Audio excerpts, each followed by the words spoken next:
last outfit of the, No, I want to send it to Helen's full. I said you want to send it to Kirk's sitting right there in the audience. Just why is he speaking? Then have him sit here. I'll sit over there. Kirk can sit here, and you two. So all three of you leave your team here. How about that?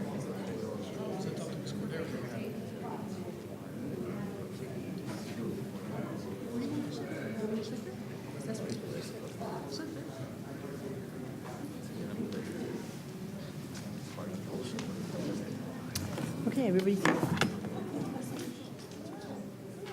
Good afternoon. I'd like to call the meeting of February 27th to order. Do the Pledge of Allegiance. Mr. Martinez, would you lead the pledge, please?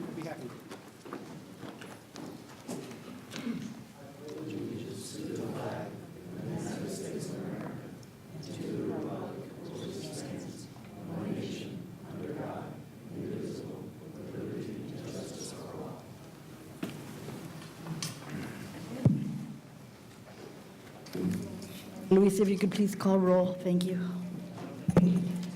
Mayor Jimenez, Ms. Gutierrez, Mr. Martinez, Mr. Meyer, Mr. Walters, Board, Secretary Wolf, Here. Vice Chair Edmondson, Chair Fano. We have a quorum, Madam. Thank you. Mr. Zaldívar, I believe an updated agenda was sent to the board, and I don't believe we have any addition to the agenda right now. So can I have a motion to approve the agenda as is? Move. Aye. Thank you. Okay. I'll pass it over to you on the declarations. Sure. Do any members of this board have any conflicts to report on items on the agenda? 7A and 7B. 7A, 7B. Noted for the record. Seeing no more, we'll move forward. Thank you very much. At this moment, we're going to see if there's, I believe that there's a couple of people that have requested to make some citizens' comment. If you'd like to come to the podium and you could state your name and your address, and I kindly remind you have 3 minutes. Thank you. Hello again. Hello again. My name is Daniel Halley. I'm with Halley Engineering Contractors, and my address is 8620 Southwest 48th Street, Miami, Florida. I'm here to speak to you about item 7C on your agenda. In the Operations Committee meeting, that Operations Committee board voted to reject our bids and to re-procure the project. I'm asking for this board's reconsideration of that motion, of that acceptance. A few months ago, I stood in front of you because we were deemed non-responsive on a bid because of a cone of silence violation. That same cone of silence violation has occurred to my direct competitor on this project, and I stand by my comments from 2 months ago that I don't believe that that cone of silence violation should be considered material towards disqualifying Condote on the bid. As the sole responsible bidder on the job, I understand that I could lose the bid because if their price is opened. However, I think it's fair for the industry. I think it's the right thing to do moving forward. And my recommendation to this board is to please open both bids, see who's low. That's the recommendation. If not, I again urge the board to please open our bid. It was a competitive solicitation. We submitted a competitive bid, and we're asking again for that reconsideration. So thank you again, and I hope you reconsider the issue. Thank you. Thank you very much for your comments, Mr. Halley. Is there anyone else that has citizens' comments? Seeing none, hearing none, we'll close the citizens' comments. Thank you very much.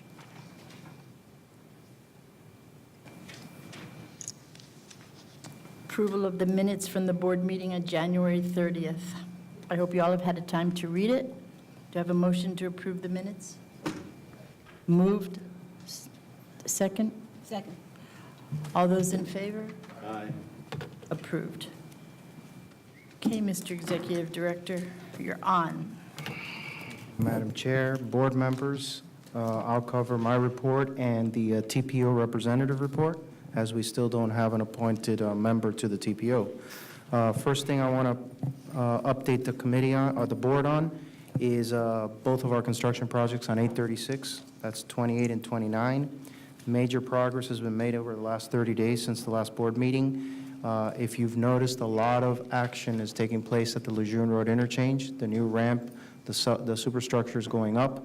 The old ramps going westbound on 836 into the airport was removed. The new traffic pattern has taken place. It's all been working very smoothly. Traffic patterns at the 87th Avenue interchange were also modified. Again, we've been working with the local municipality and with the county to alert the public and to manage traffic, and it's been working smoothly. So as the next few months, if you do a look ahead of the next 90 days, you're going to see some transformative progress on both of those locations, and you're going to start seeing 27th Avenue take shape. The DDI interchange, the directional diamond interchange, right? That's how it is. So diverging interchange, sorry. So I wanted just to keep you updated on those two projects.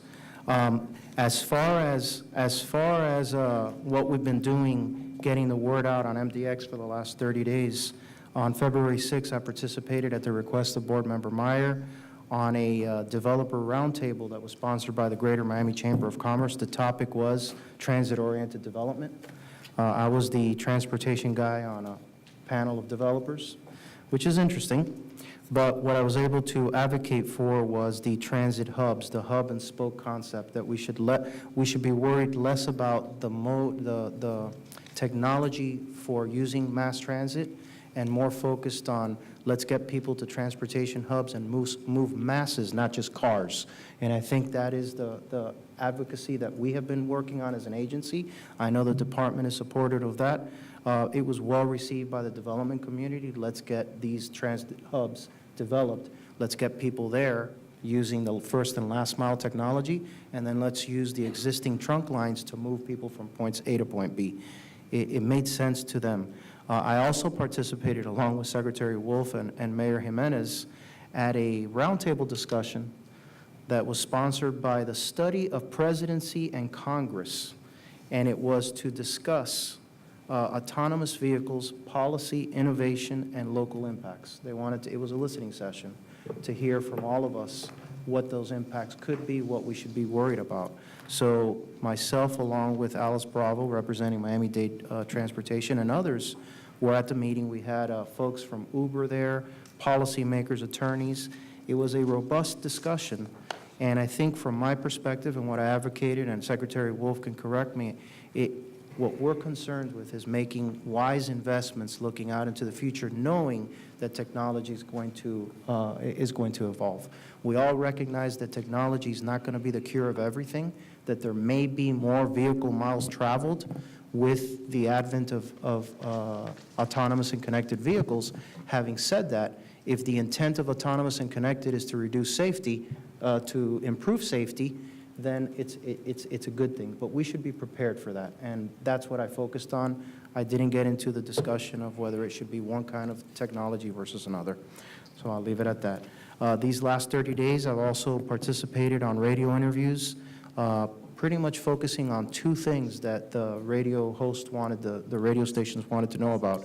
They wanted to know about the existing construction on 836, basically convey to them what the traffic patterns and how we're progressing. And then the rest of the conversation has always been on the Kendall Parkway, our State Road 836-18 project, and the response has been overwhelmingly positive from the community because they see it as a reliever for the West Kendall area. I was on Actualidad and on Caracol, both on the Spanish. We're going to be reaching out to English and Creole to get the message out as we get closer to our public hearing. I do want to bring something to your attention, and to bring it up today at the board, I'm going to be bringing it to both committees for consideration. The Board of County Commission passed a resolution requesting that MDX design and construct Southwest 137th Avenue from Coral Way to 8th Street. Just to go back in time, MDX funded and built 137th Avenue from where the extension of 836 terminates today to 8th Street. And then the widening from 8th Street to Coral Way was supposed to have occurred to make it a 6-lane corridor so you don't have a bottleneck. That has not occurred. So there's a bottleneck at 8th Street. And in working with the commissioner for the district and talking about the Kendall Parkway, the request was made, can you guys look into this? And would you help us? And pursuant to our policy, for our toll policy, we requested that the commissioner pass a resolution asking us to help them, and that I would bring that to the board, and by all means, we would help them out. It's the right thing to do. It makes sense for our system because it feeds our system. Anybody who drives the extension that lives in West Dade knows that that backup on 137th goes from 8th Street all the way north to 12th and south from 8th Street to Coral Way in the morning. So it's something that we can do for the community. So I'll be bringing to the board how we can make it work within our work program, what a schedule could potentially be, and what the cost is. So stay tuned on that one. I do, before I get to the last piece, as far as the TPO goes, the last board meeting for the TPO, I think was the fastest TPO that I've listened to. I think it lasted about 30 minutes. There was nothing that was of particular effect to MDX, so there's really nothing to support there. As the TPO relates, we continue to work on the SMART plan and how to move forward with the East-West Corridor and the Dolphin Park and Ride. So I'll leave that. Today, Ford announced, and it's in your blue packet, I know board member Mayor Jimenez was there, Ford announced that they chose Miami-Dade County to be a site to test their autonomous vehicles. They're going to be deploying 2 sets of autonomous vehicles. One is going to learn from the urban environment. By all means, I'm going to work with the county and allow Ford to use our facilities because I want to learn from them. But the second part of their test is they're going to be delivering pizza. They've worked out a partnership with Domino's where pizza is going to be delivered to your house on an autonomous vehicle. So they want to see how the public will react to that and how that function will occur. It's been working in other cities around the country. They've been deployed in other cities. It's pretty good. It's pretty awesome, my word. Pretty awesome that they chose Miami-Dade County to test this. So the article's in your packet, so you could take a look at it. There's a few videos if you go on the website. It's pretty nice. It's pretty neat. The last thing I want to bring to your attention, and I've been monitoring because I was hoping that I didn't have to bring it to your attention, but at the legislature, there's been 2 bills. House Bill 141 House Bill 141 that passed out of the 3rd Committee, Government Oversight and Accountability, last week, Thursday to Friday, and Senate Bill 1012 that is today in appropriations. We just heard about this today. In a nutshell, what the bill says, what these amendments say, and they're late filed amendments to existing bills. They tagged them onto an Alligator Alley bill. But basically what it says is that it removes the saving clause from the bill that passed last year, 1049, that said subject to compliance with your covenants. They removed that and they created a section that says that anybody who was entitled to a 5% discount can actually file suit against the authority and get their money. So needless to say, we've been requesting, and like I said, and I've shared this with the chairwoman, we're going to have a discussion later in the agenda on all the different things that we're looking at. We had a conversation on the reduction of toll rates back in December. We're going to bring it back so we can put it all in context today. I was hoping that I wouldn't have to report on it, that it would be a mute issue, but it's still there. So I bring it to your attention. With that, Madam Chair, I will stop my report, and hopefully we'll have a good discussion later in the discussion items. Thank you, Mr. Rodriguez, and I look forward to the discussion with the board. Do you have a question, Mr. Martinez? Yes, and actually I have a statement as well, Chair Fano. After I reviewed the legislation, I spoke with Mr. Rodriguez, and I feel, besides the fact that I think what they're trying to do is unconstitutional, let's start with that premise. I'm also very concerned that it's going to put us in a position that is going to create a situation where we will be violating our bond services. So I've asked for a resolution to be, Can we save this discussion to a little bit later? but I wanted to let everyone the opportunity to review it as we get to that issue. I don't ask for a vote now on it, but I wanted to let everyone know that there is a resolution that was prepared in our packets for people to review. And I have no objection to waiting to the discussion item to bring it up. But I think, Going to hand it out now. It's not in the packet yet. oh, I apologize. I thought it No, was. that's It could be handed why. out now. Thank you, Mr. Martinez. No problem. If, Ms. Secretary, if you could hand it out now. Yes, ma'am. Yeah. Regarding this bill that has been filed in the two committees, is that just against MDX? Can we save this for discussion later? No, Richard? just a question on the bill. And we're going to be going into the discussion of that a little bit later. Is that all right? But so I we just wanted get just through- to ask him a question. But I'm just trying to get through the agenda so that we can do a healthy discussion all at the same time. Okay. Is that all right? Understand, I just want to get through our main agenda, and then it's all the same information. Thank you. Thank you very much for your understanding. General Counsel? Yes, I have two items. My job is not as glamorous as Mr. Rodriguez, but first off, I'd like to start off with an update on ETC. We filed all our post-trial motions, a motion for rehearing and a motion against attorney fees and costs, but that has not been set. So being that we have not finished in that area, we have not filed a motion to appeal yet, okay? So I just wanted to give you an update of what's going on.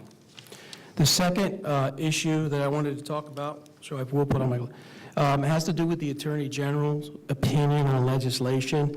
I have to apologize. I received a fax copy of the letter on January 16th. The remainder of that week, I was out with Leadership Florida, and then I got sick. And my goal was to present at the January board meeting, and I should have talked to Mr. Rodriguez about presenting for me, but I just didn't think of it. But I just want to give you an overview of what actually occurred. On June 27th, we, MDX, asked the Attorney General to simply provide us an interpretation of the new statute.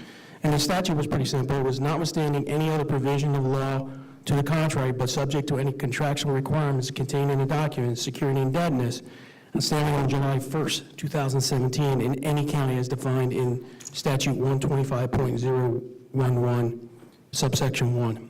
Okay, part of our request, you have to give them a legal opinion. And we submitted that we believe that our MDX bond indenture would qualify under the language of the statute.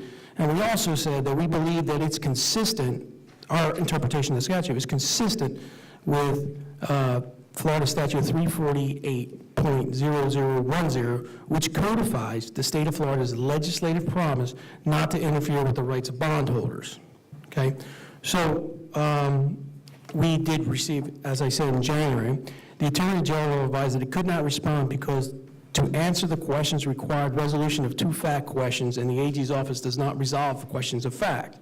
The fact questions that the AG sought were relevant, but could not resolve is, one, whether the MDX bond indenture constitutes a document securing any indebtedness outstanding on July 1st, 2017. And I can assure you that our bond indenture is the document that secures our indebtedness.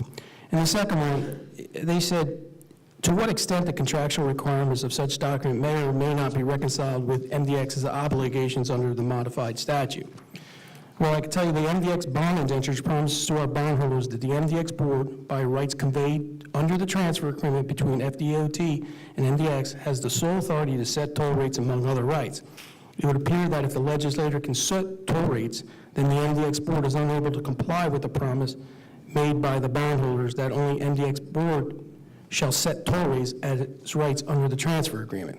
The MDX bond indenture also requires the MDX board to enforce the transfer agreement. These basic facts seem to meet the standard that the AG advised in their letter that control to determine whether a conflict exists, in that an MDX cannot comply with its bond indenture if the legislator can set the toll rates. And that's basically what I got on that. I don't think our opinion has changed from our original opinion in June. Mr. Counsel. Moving on to the treasurer's report. Thank you, Madam Chair. So on January 30th, in our last board meeting, we discussed, our Director of Toll Operations discussed the consolidation that we went through in our system, and we all had the expectation that the variance that we were suffering in the toll revenues of 1.5 million would be remedied. And the report that we have before us indicates that that has happened. So kudos for your forecast. And other than that, Madam Chair, on the expense side, other than seasonality, there's not much to report. We will be receiving a presentation on the monthly pass that we have been discussing. Hopefully, this time we'll be able to get around to it. And hopefully. And with that, Madam Chair, I conclude my treasurer's report. Thank you very much. To give kudos to both the treasurer and our CFO, in your packet, in your blue folder, there is the press release that was put out by Moody's Financial that upgraded us, something that for those of us that have been on the board for a very, very long time is long overdue. So it's in your packets. You can read it. It was emailed a couple of weeks ago, but I know that they weren't going to mention it. Yep. But thank you and congratulations. Congratulations to the board, too. It's had a lot to do with it. Mr. General Counsel, can I ask you to please go over the regular agenda now? Sure. For the record, we usually have a consent agenda. We do not have a consent agenda this evening. So we'll go right into the regular agenda, which is item A, MDX procurement contract number ITB 18-01, miscellaneous design services, $1 million contract endorsed by the Joint Finance, Policy and Planning and Operations External Communications and Intergovernmental Committee on February 23rd, 2013. Approval of contract award, and for the record, Mr. Welter has a conflict on this. Thank you. The motion is to approve the top 3 ranked proposers and direct staff to negotiate and enter into a contract with each of the firms for not to exceed contract amount of $1 million. We received 10 proposals in response to an RFQ from Caltron Engineering Group, CH Perez and Associates, FR Aleman and Associates, HBC Engineering, Network Engineering with PE Consulting Engineering, Pevita Highway Designers, RJ Behar and Company, Snubs Consulting, and Trace Consultants. All proposals were deemed responsive and forwarded to the Technical Evaluation Committee for review and evaluation. The top 3 proposals were Pevita Highway Designers, Trace Consultants, and CH Perez and Associates. This contract is for a 3-year term with the option to renew for 2 additional terms. And it has a 60% small business participation requirement, as well as a 20% small business participation requirement.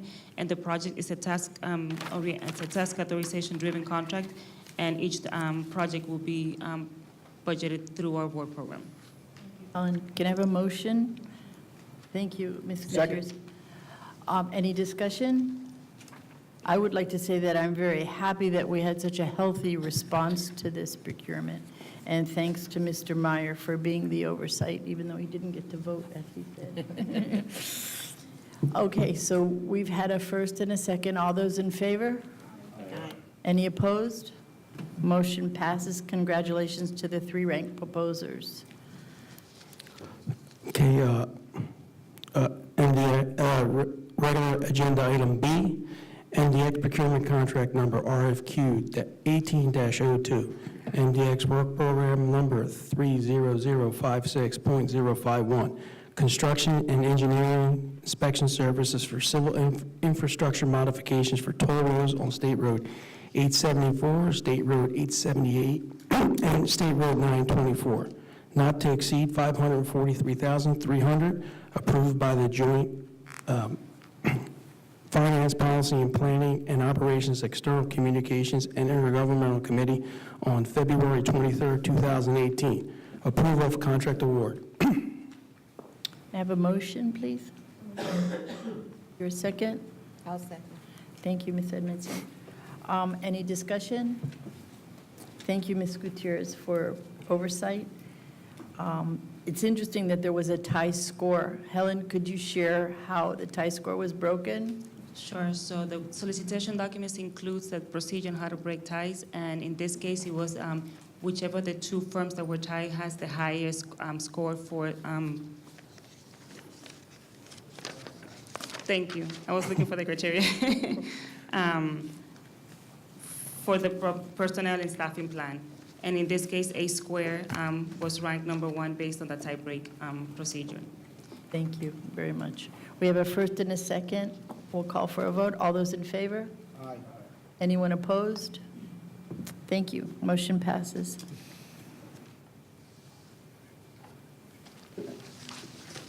Counsel? Item C? I don't think we addressed item C. Okay. Actually, for clarification, because I know that there's been turnover at the board, item C was placed in the agenda and mailed out in anticipation of an action at the committee meeting on Friday and to ensure that there was proper notification. Because the committee took an action to reject all bids and approve to reprocure, that's a final action. So the cone of silence was lifted on Friday, and the item doesn't come to the board. It's a delegated authority that the board gave to the committee, so that's a final action. So wanted to make sure that the board members know it on the record. I think many of you knew it off the record, but on the record. Right. Madam Chair? Okay. There was a lot of discussion on this item, and I want to make sure that today what I address is to enhance what we missed or the intent of we were trying to gain by our actions. I think the procurement, it needs to be, in order to gain more competition, to have more of a competitive process of more people to submit to the RFP, it would need to be either split up for the electrical and the road work, and I want to make sure that staff understands and it looks to seek ways so there can be more of a competition, more people to come in and bid on this particular job. So I wanted to make sure there is a directive so the procurement isn't identical because it might not achieve what we're looking to get. I heard our esteemed vice chair, and I kept thinking about what she was saying and the wisdom. We didn't make it clear if our intent was to get more competition. By not changing the procurement, we may end up with the same result. And it isn't about one vendor, it's about getting competition. So we have options of 4, 3, 10, more. Thank you very much, Ms. Gutierrez. Mr. Board? Oh, Mr. Wolf. We had some discussion of the issue at the joint subcommittee meeting of the process that we have set up that created the disqualifications. And that process was about qualification. And I don't think it's been serving us well. And what we really need to do is set up a more forgiving process.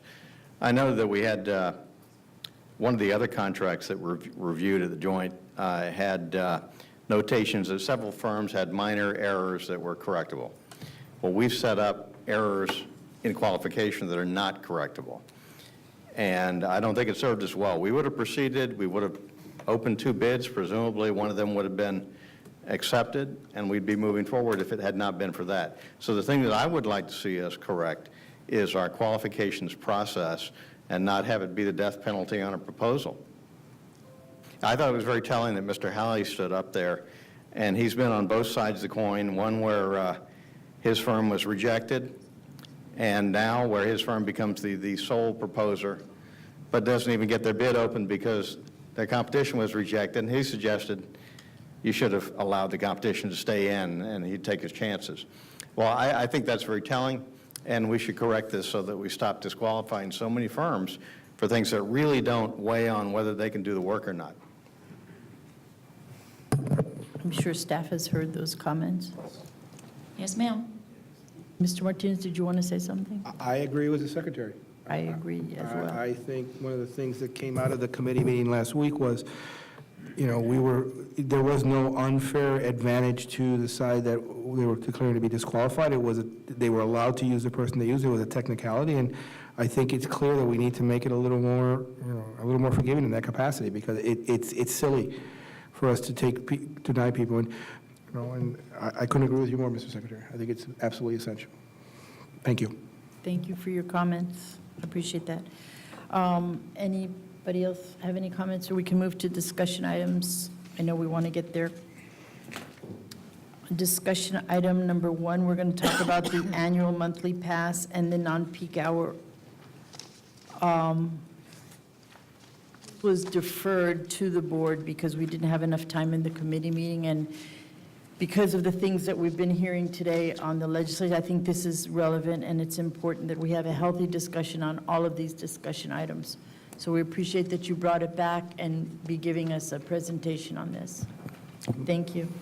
Madam Chair, Mr. Treasurer, David Aaron with the firm of CDM Smith has been tasked to do the analysis. He's done both the annual, monthly pass. I know he's met with the treasurer and the CFO on this.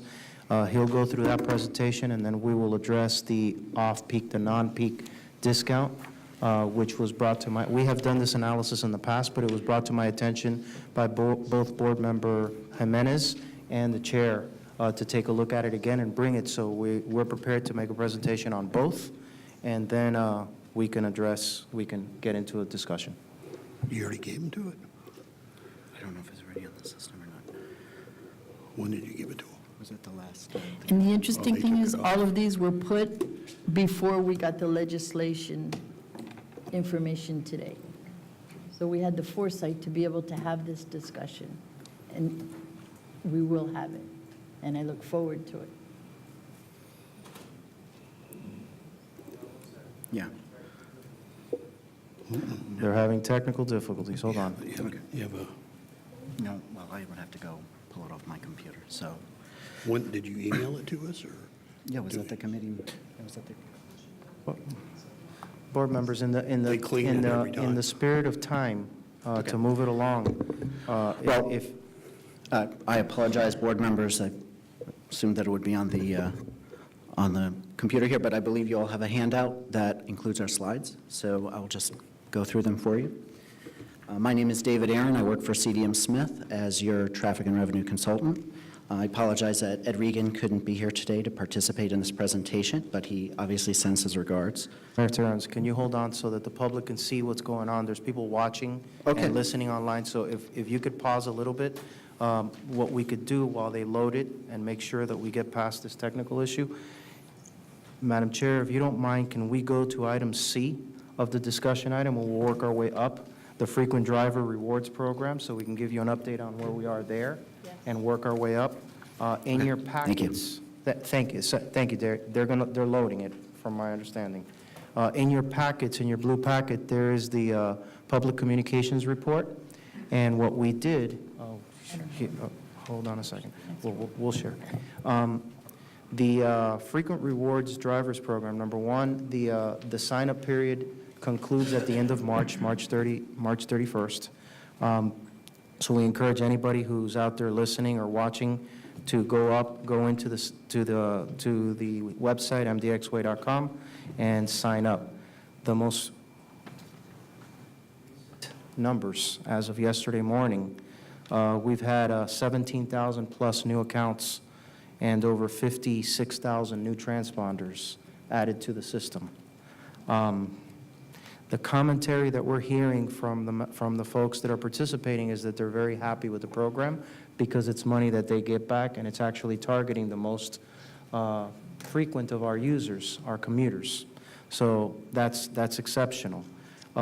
If you look at the report, we also have a program survey on it. And one of the reasons we created the frequent driver program was in order to communicate with our customers. As we've said in the past, we have no ability to communicate with our customers. We only have a SunPass number and nothing else. By having folks sign up for this type of program, we can now interact with them. Well, we put in a survey, and the survey had 5 simple questions, and we've had about 31,000 respondents to it. And those responses have been tremendous. We've asked questions about how they heard about the frequent program. That allows us to budget which kind of media to target as far as funding, because that's the way the word gets out.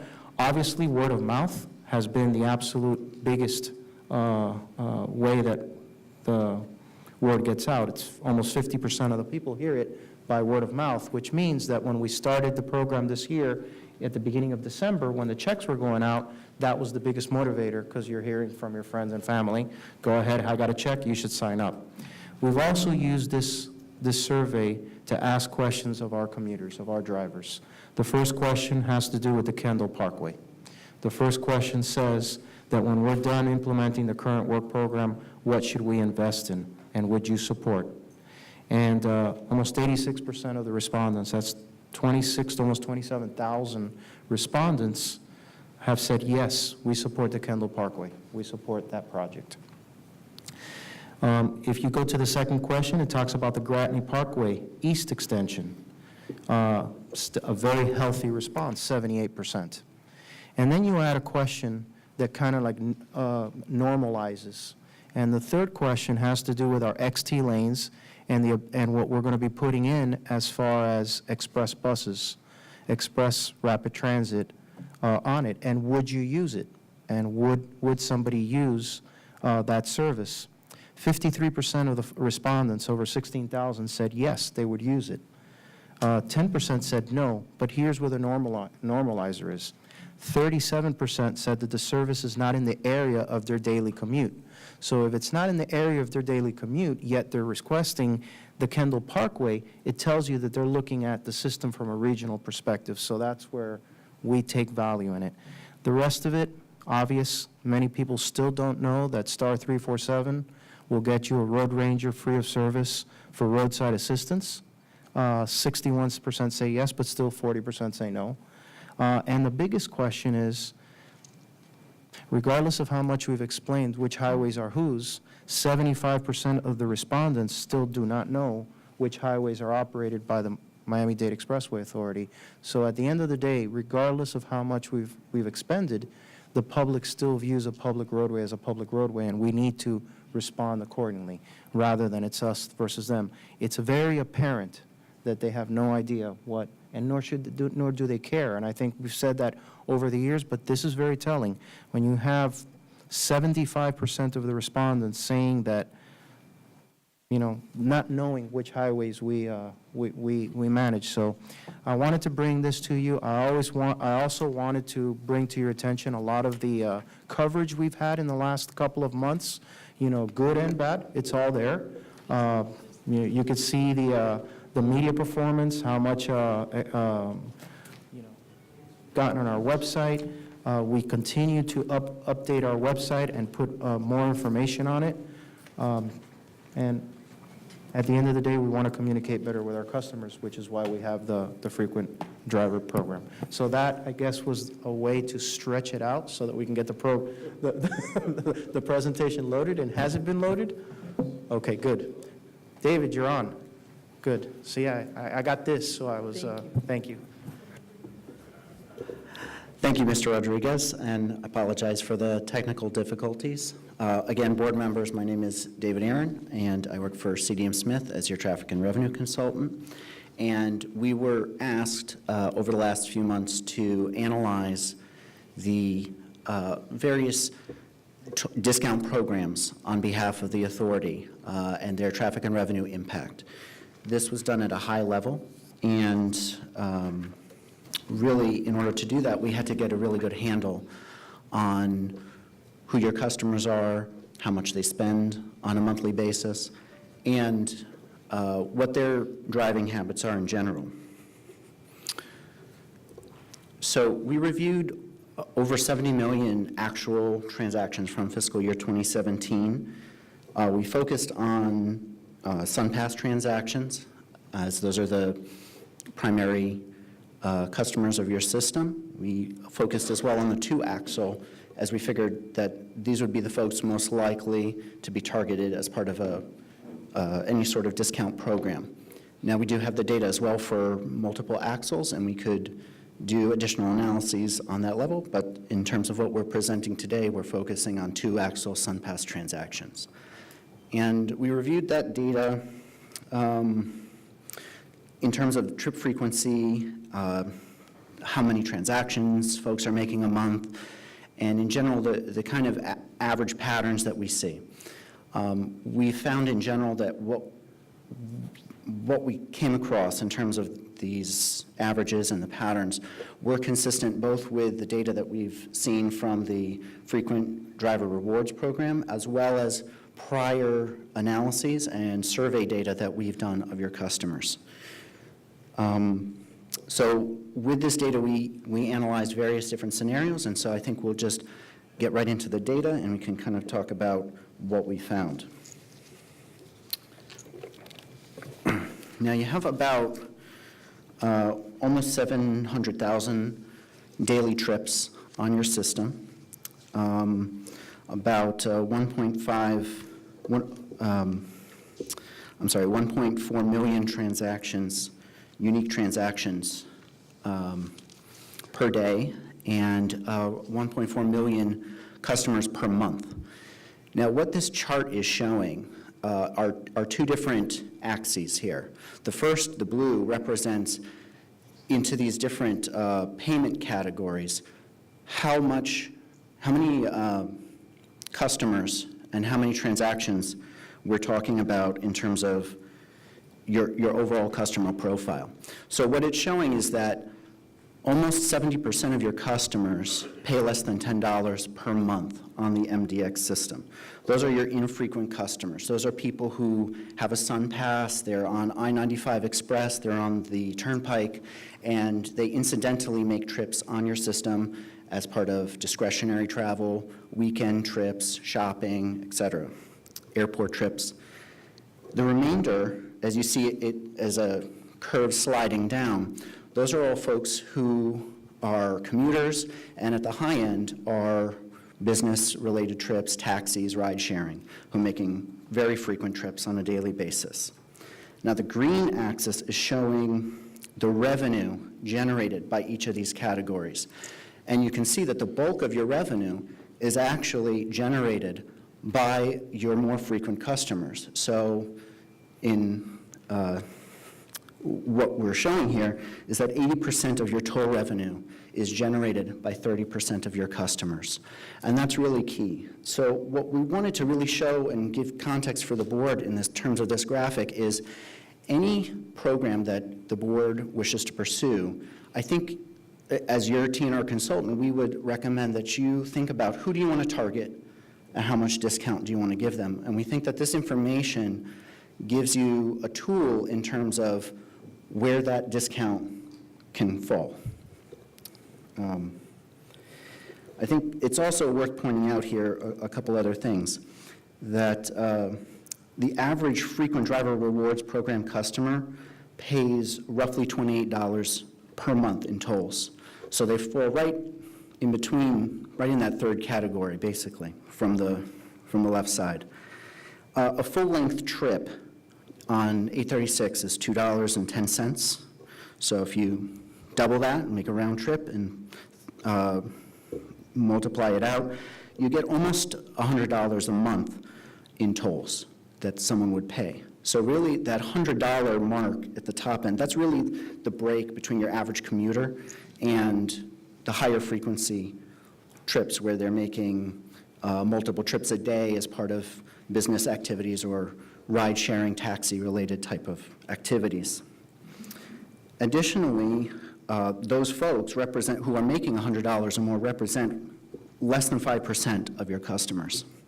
Now, we've indicated on here as well that in order to qualify for a discount as part of your frequent driver rewards program, a minimum of $100 per year is required in terms of toll payment, or tolls paid to the authority.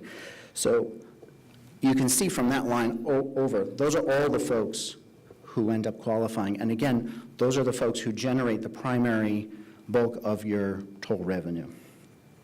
And that works out to be about, at the very minimum end, works out to be $8.50 a month.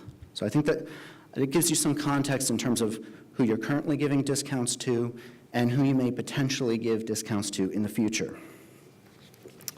And just as an additional note, you have roughly 210,000 unique customers a day who make 4 or more trips a week. So when you're talking about the bulk of your regular customers, you're talking about just over 200,000 people. You also have just under that amount registered for the actual frequent driver reward program. So that also shows you the reach of the program in terms of your regular customers. So this is the same data, just presented in a little more tabular format.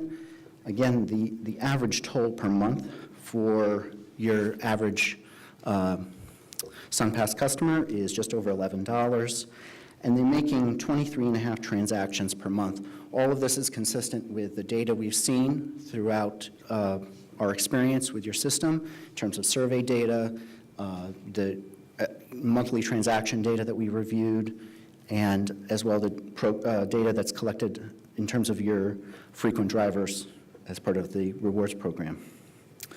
What's interesting is that the average toll paid is fairly similar across all categories, and I think that also gives you an indication that people are making similar types of trips, just at different levels of frequency. And again, these are comparable to prior data that we've collected and reviewed as part of your system. So one of the things that we were asked by staff to consider was a monthly pass program that would provide unlimited transactions to those who purchased the pass. We assumed that it would be available specifically to 2 Axle SunPass customers, and that the discounts would be available on a transponder basis, but not on an account basis. And that was key, given that the data that we collected was on a transponder basis. Now, in terms of what we see nationally for these kinds of programs, it's very limited in terms of tolling authorities.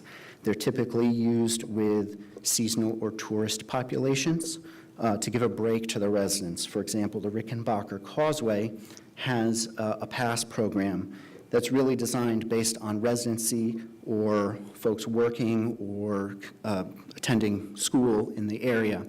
We see that across the country as well in other very specific bridge and tunnel type of facilities. In terms of larger authorities, the Main Turnpike has a program as well. Again, it's limited to particular interchanges and movements to target specific residential populations. We're also seeing the West Virginia Turnpike has a program. They're looking at some different changes to the program, possibly to expand it, but that's still underway. They're the only ones who are really moving in that direction. Most other authorities are not moving in that direction, again, because of the typically seasonal or tourist nature of these types of programs.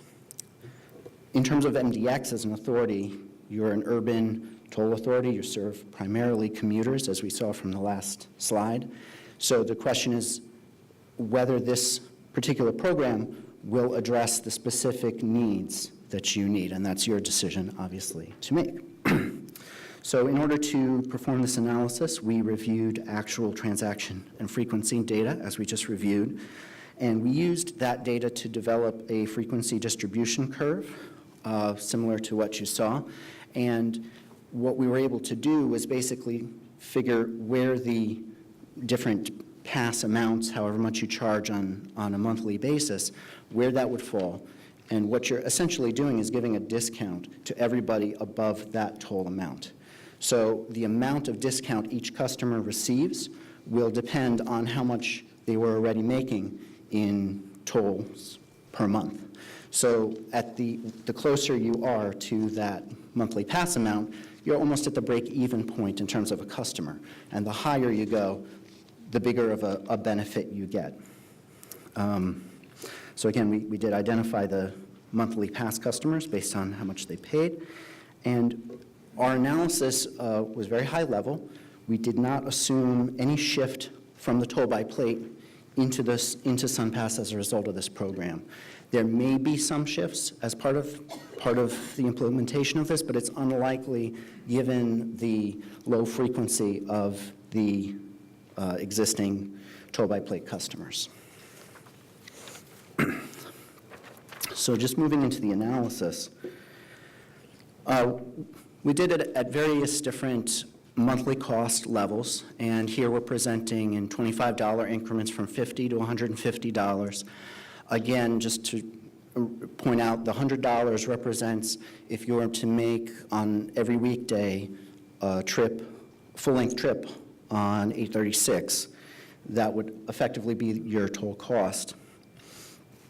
And as you can see, the annual cost of the program escalates very quickly from the $150 up to the $50 per month cost. And that's primarily because of the way that curve that we reviewed is designed, that the further towards the lower end that you proceed, the more customers you capture within this program. And as a result, you're also giving a bigger discount to all the people at the back end of the curve. So, for example, at the $100 cost, you're looking at $1.3 million per year, but you're really capturing a very narrow element of your customers. As we pointed out, that there's really less than a very small amount that are on a monthly basis. So you're looking, for example, at $50, really capturing less than 5% of your customers. So again, this is a question for the board. Who do you want to design these programs for and who you're trying to target? So another assessment that we did for you was looking at various toll rate reductions on off-peak and weekend periods, specifically at the mainline toll locations. So this is something that other authorities do as well. It is also rare in the industry, but there are some. It may trend up in the future as congestion levels in urban areas increase, and there's a desire to do some spreading of the peak demand and to encourage those who can shift their trips into off-peak hours to do so in order to manage the demand across the available capacity. The Intercounty Connector in Maryland offers peak versus off-peak pricing for Easy Pass, their electronic toll collection customers. And the New Jersey Turnpike as well offers a small off-peak discount for two-axle New Jersey transponders for weekday off-peak, not weekend, which is similar to one of the analyses we did as part of this particular study. The Port Authority of New York and New Jersey as well offers some overnight discounts for trucks, and the TCA out in Orange County also has some variable rates. So there is a precedent in the industry for this type of study. So we looked at 4 scenarios, off-peak, 8 p.m. to 5 a.m., those are your overnight folks. Looking at weekend days specifically, weekend off-peak hours combined with weekend days, and weekday midday hours from 9:30 a.m. to 3 p.m. So the goal with all of these would be to provide some break in tolls to folks using your system during the least the off-peak periods, and to encourage folks to shift their trips if possible. We use the Serpent model that we have developed for you as part of prior analyses to run assignments at various toll rate levels, 5, 10, 20% reductions on a total daily basis to get a relative impact that we could then apply to these various off-peak and weekend periods. We did that based on hourly and daily variations that we have collected as part of your actual data in terms of the hourly variations, and weekend versus weekday variations based on your data, as well as responses to prior customer surveys that we've conducted indicating who travels during which periods. Based on those data, we were able to estimate who we think is likely to shift during the adjacent hours. So it's not just an assessment of the particular impacts to those specific off-peak periods, but also who might shift into those off-peak hours, provide some additional capacity, and who might come in from the arterial roadways to take advantage of the additional travel time savings that such additional capacity would provide. Just some of the backup that we have here, just to kind of give you some context. A 5% discount to the gantries on 836 would be 3.5 cents per gantry, or 10.5 cents for a full-length trip. But at 20% levels, we're talking 42 cents for a full-length trip. On 836, it would be 20 cents for a full-length trip at a 20% discount, and 5 cents at a 5 cent. So it gives you some context of the actual numbers in terms of the user, what are they receiving when they actually drive through a gantry participating in this kind of program. We assumed that the discounts would be automatic and that it wouldn't require any registration on the customer's part in order to take advantage of it. Based on our surveys, about 35% of your customers responded that they would be likely to shift into the adjacent hours if such a program was in place, and if they had the ability to. So our experience with customer surveys is that people tend to overestimate the shift that they're going to make. So we decided to be on the conservative side, and we actually brought that down by about 50%. So we started with a base, basically, of about 18% of your customers who would shift under the right conditions. So just moving forward here. At a 5% rate reduction, these are the 4 scenarios that we considered. And you're actually, through these rate reduction programs, able to reach a range of different customers here. The weekend programs reach the most, and that tends to be the case because 87% of your weekday trips also make trips on the weekends, and 25% of your trips are made on weekends. So if you basically look at those two numbers in combination, you end up getting somewhere in the range of 50 to 60%, just based on the time of day and the daily variations that we had already considered here. You're looking at a range of impacts at 5%, basically less than 1% of your revenue, ranging from $500,000 to $2 million, depending on the particular time period that we're talking about. That increases slightly at the 10% rate reduction. The percent of customers that you're reaching is roughly the same. It increases slightly, obviously, because you are bringing in new customers with a increased discount. Would encourage folks from off-system to come on if they are able to at that time, and would also increase the shift from the adjacent hours.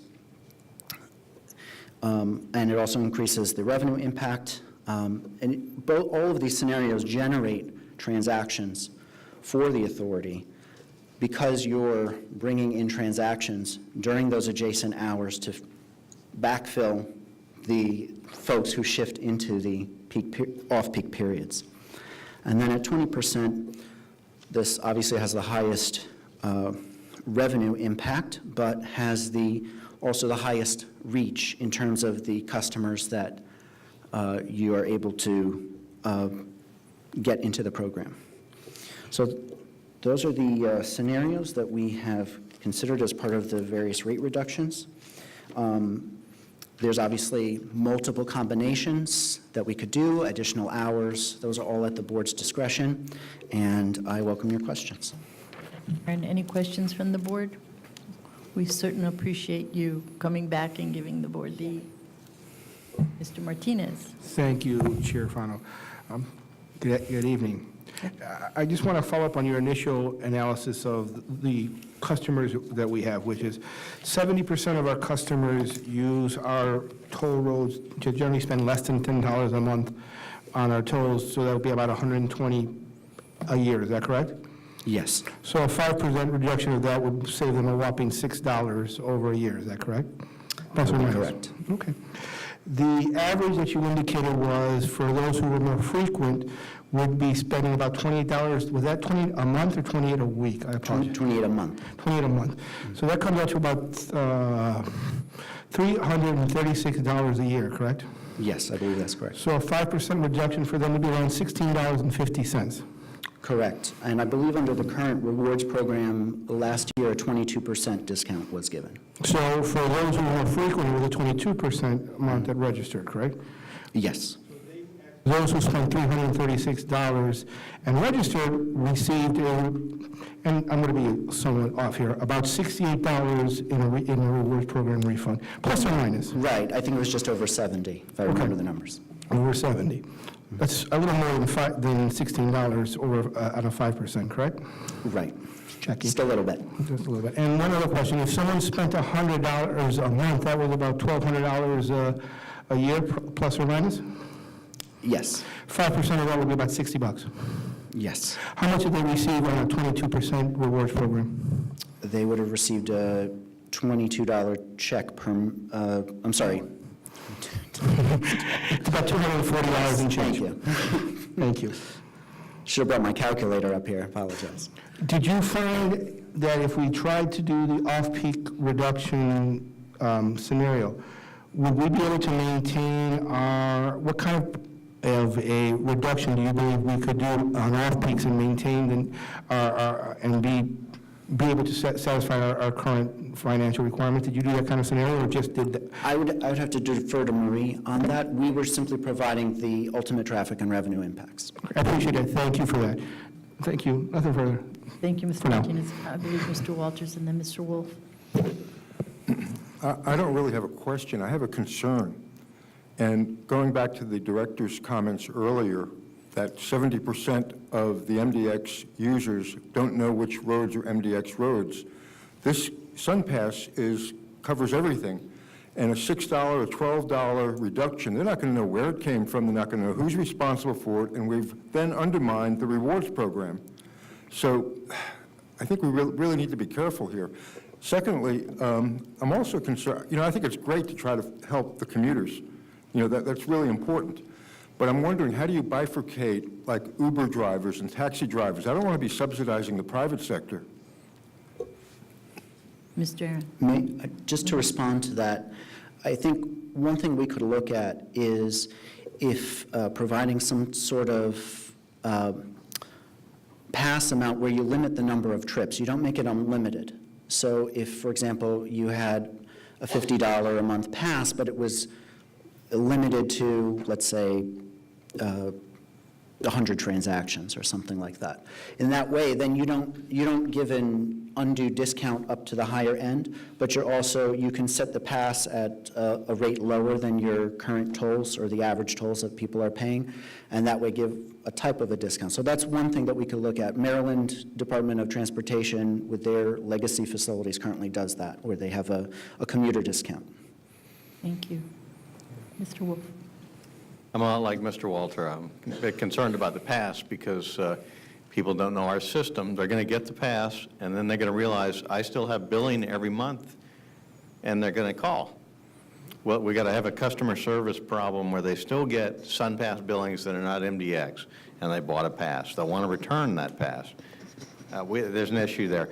The off-peak pricing, I think the traffic conditions on our system is going to become increasingly desperate over the years. And I think it's a starter to do it at a low level that gets us in there, and perhaps at a later date we start raising those numbers and making them more significant. I think it's a viable strategy. Thank you, Mr. Wolf. Anyone else? Ms. Gutierrez. Oh, thank you. Thank you so much for the presentation. It's a great eye-opening to any and all efforts of what else can we do to our users and customers. What I wanted to ask is, perhaps we can take a deeper look at off-peak hours on the weekends, what that would do to those users, but mainly the ones that I'm looking for, it's not your regular passenger, more the truckers, the trucking industry. Perhaps if we go and we look to give a deeper discount to them, we can then get them off the road during the day and getting onto the weekends and do more rides in the evening than in the afternoon, because it is a cheaper experience to be on the road. As it is, these numbers are very telling. It goes to show that the frequent program that we have in place does work, because it gives it to the people that are using and are spending the most.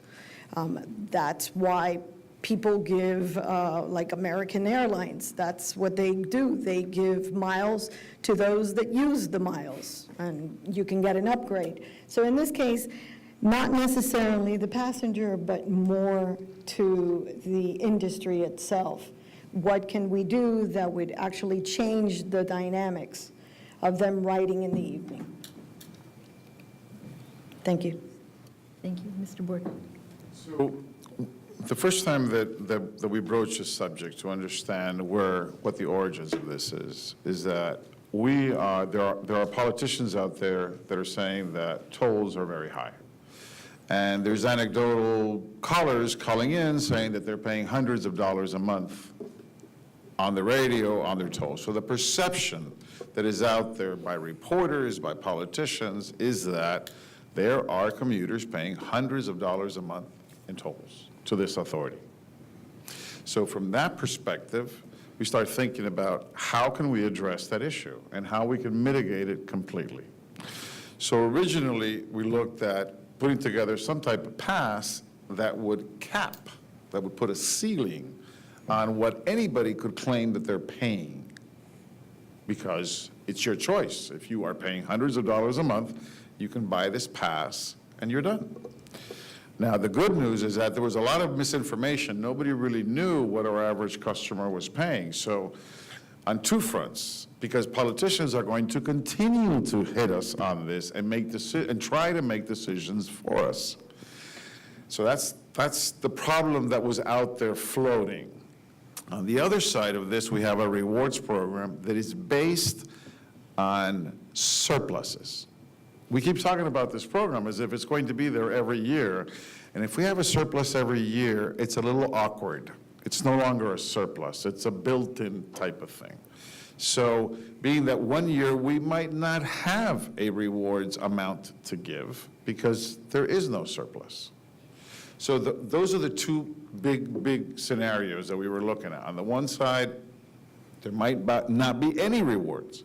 And on the other side, we're being wrongfully accused of having a large number of our customers that are paying insanely amount in tolls. The rest of the conversation, Mr. Walters, I totally agree with you. If we make it a freebie and we just discount the price of the tolls, nobody's going to know. The concern is very, very valid. But we needed a tool that would allow us to address those wrongful statements by politicians and by users that they're in fact paying these enormous amounts in tolls. So that was the origin. Now, in the process, we started to discover that we wanted to know more data. And originally, when we looked at this, we looked at 2 months, and we said, no, let's get the whole year. It's 70 million transactions. This is highly valuable. From a communications perspective, we can now state factually that a very small number of users do incur those amounts. And if we implemented a program that would cap the monthly amount, in fact, the revenue reduction would be somewhat minimal. Maybe even we could call it immaterial to a certain degree. So we would address those high-frequency users. So I find the report to be highly valuable, worthy of this discussion, but we should continue to focus on what we were trying to solve. We were trying to solve those two issues. One is a surplus-based reward program, and the second is the perception that these high users are out there. So thank you, Madam Chair. Thank you, Mr. Board. If I may, Madam Chair, I think we've had some discussions with staff, and one of the issues, in our view, is that the way people receive their SunPass bills is just one amount. And obviously, as I mentioned in my comments, folks make trips on the Turnpike, folks make trips on I-95 Express, and all of those tolls get just rolled into one. So people aren't calling up radio stations and lying. They're telling the truth of what they're experiencing on a daily, on a monthly, whatever is going on with them and their particular travel patterns. But in terms of your users and your system, obviously, this is the data, and it's a range of folks. When we're talking about averages, you have people who are on the lower end, people who are on the higher end. And I think, again, this information is designed to assist you in your planning processes and to target the folks that you are interested to provide discounts to, if that's what you choose. Additionally, I think You that, just nailed it. oh, I'm sorry. Thank you. That's Thank you, Mr. Aaron. Anyone else? I think he just said something, David, right? yes. That is the eye-opener. It's exactly what is wrong with the bill. It's not itemized. So that's the key. That's the key to the magic where the public relations mystery can be solved. It needs itemization. We need to know, where the transactions are coming from. If you're taking them on I-95, or you're taking them on the Dolphin, or are you taking them on the Turnpike? You really do need to know where it is you're being billed. I think that we should be the leaders in enforcing that if it's not itemized, I shouldn't have to pay it, because then I don't know what that bill is for. If I don't know the road that I was on, how could I pay for that bill? Seriously, would you pay your Macy's card if they didn't itemize your bill and they told you precisely what each transaction was about? Because if that's the case, then we should be the proponents of, I really want to know how much I'm giving the Turnpike, and, of course, FDOT and everybody else, and MDX. So what can we do? How do we get there? Because we need to get those bills itemized. I've never seen a SunPass bill. Does anyone get them? Exactly. Nobody's getting a bill. You're just getting what you're putting in. May? Mr. Wolf, please. They're online. You can go online, and they're automated. I don't know if that's not well advertised. Apparently it isn't. But it has one line per trip with a lot of data. But I don't recall offhand whether the system that you're on, MDX, comes out in bold letters. And I wonder if that's a formatting thing that we could talk to Florida Turnpike about, having our system jump out on the billing. I've had SunPass since the beginning. I never knew that I could go online. I have a computer, and I'm very savvy on the computer, but you know how many people I deal with, even at radio stations, that don't own computers and can't afford internet? Do you realize, I'm going to give you this story just so you understand. Things are being done nowadays for all those that can. But what about those that can't and still are using the system? Do you realize that at a radio station, when a person is a winner, they have to come in person to claim their tickets. They are not, by law and by the owners of those stations, allowed to do anything online or force them to do online. And do you know why? Not because it isn't legal, it's because they don't have a computer. They don't have a computer to access and get their tickets. So they allow the tickets to be picked up in person. So think about it. I have access. I never knew that the transactions were there. I think we need to do something. Do we give you a directive? Actually, we're working on it with the centralized back office, and Steve can expand on that. But Secretary Wolf is right. You go online and you can see each transaction. It says what gantry you went on, what state road you went on. The thing is that it's all combined. Yeah. So because SunPass is a prepaid system where you basically load it, very few people go on there unless there's a problem. Conversely, if you just think about the logic of the whole system, conversely, the toll-by-plate gets an invoice, and they get an invoice for every transaction they get, and they usually come and complain or argue if they didn't pay or if they're late or so on and so forth. So here's our customer base, the commuters every day, and they don't see the bill, and we're asking the question, and they don't know the difference. But then the infrequent who doesn't want a SunPass gets an itemized bill and typically ends up either calling or visiting or, complaining. Last year, we had 490 million transactions. 490 million, just MDX. And 82, 83%, 84% is SunPass. Do the math on the balance for toll by plate. And that's the customer service issue that we're dealing with. Now, you do that and you extrapolate that to the statewide system on a centralized back office, you must do some form of itemization to the customer. If they're going to be receiving one bill for all tolls that they use statewide, regardless of the system, they're going to want to know whether they were on the MDX system, the Turnpike system, the county system, Lee County, Central Florida, so on and so forth. That's part of what Steve and Marie and everybody working on the CCS is moving toward.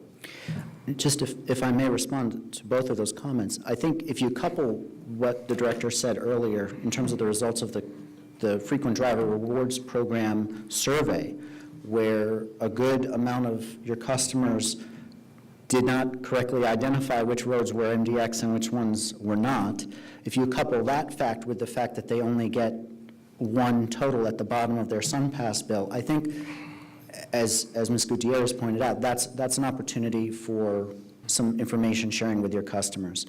I think one of the benefits of the Frequent Driver Reward Program that you have currently is you have a relationship with your frequent customers.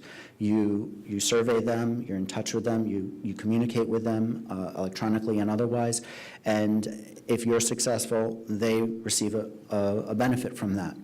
And any additional program could also be looked at in those terms. What kind of relationship are you building with your customers? Because They know. Yeah, if I may, Madam Chair, two observations from the two analyses, and I think the monthly pass was very telling. And I think when I looked at the monthly pass and I surveyed the different programs that there are around the country and why they're used, I made an analogy to what we've tried to do in the past, and I made the comparison to our multi-axle program. We chose a distinct group of customers, which is the trucking industry, anybody above 3 axles, and we chose to give them a specific discount to encourage them to do something that they weren't doing before. By paying 5 axles, many of them were avoiding the highway and taking the surface streets because of the empties and so on and so forth. It's just a business. So we targeted a particular group, and we gave them a discount, and it's worked very well. And I would support taking that same group and giving them a further discount in the evenings or the weekends, more likely in the evenings because of the way the business works. But that is one way to go. On the other side of this, when you look at the peak, non-peak, and all that, we always talk about demand, and we always talk about urbanized areas, and I always talk about latent demand.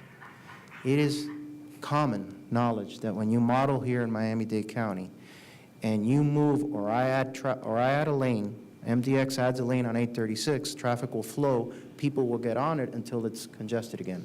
The immediate beneficiary are the parallel streets and the neighborhoods next to them. So if you look at the peak off-peak period, what you're trying to do is get more people on your main highway during the peaks, because by creating additional capacity by using pricing, you might get some people that are avoiding, or Waze is sending them through the neighborhoods to get back on the highway. And those discretionary trips can happen at evenings or weekends. But one thing I do not expect is that congestion is going to go away on our highways. No. We want the congestion on our highways because that way the neighborhoods are not congested. If we do our job well, they'll be on the principal arterial expressways and not on the collectors and city streets. That's the point. When you're congested and when you have artificial, deficiencies on your facilities, people will find, it's like water, will find the path of least resistance. Waze will send them through a neighborhood that they haven't used before. That's a fact. So how can we use this data? And that's one of the things that why I wanted to share and why this conversation is very timely is how do we use this data to try and effectuate a better customer experience and achieve what we're trying to achieve. And I don't disagree with starting small and working our way up. Martinez. Thank you, Chair.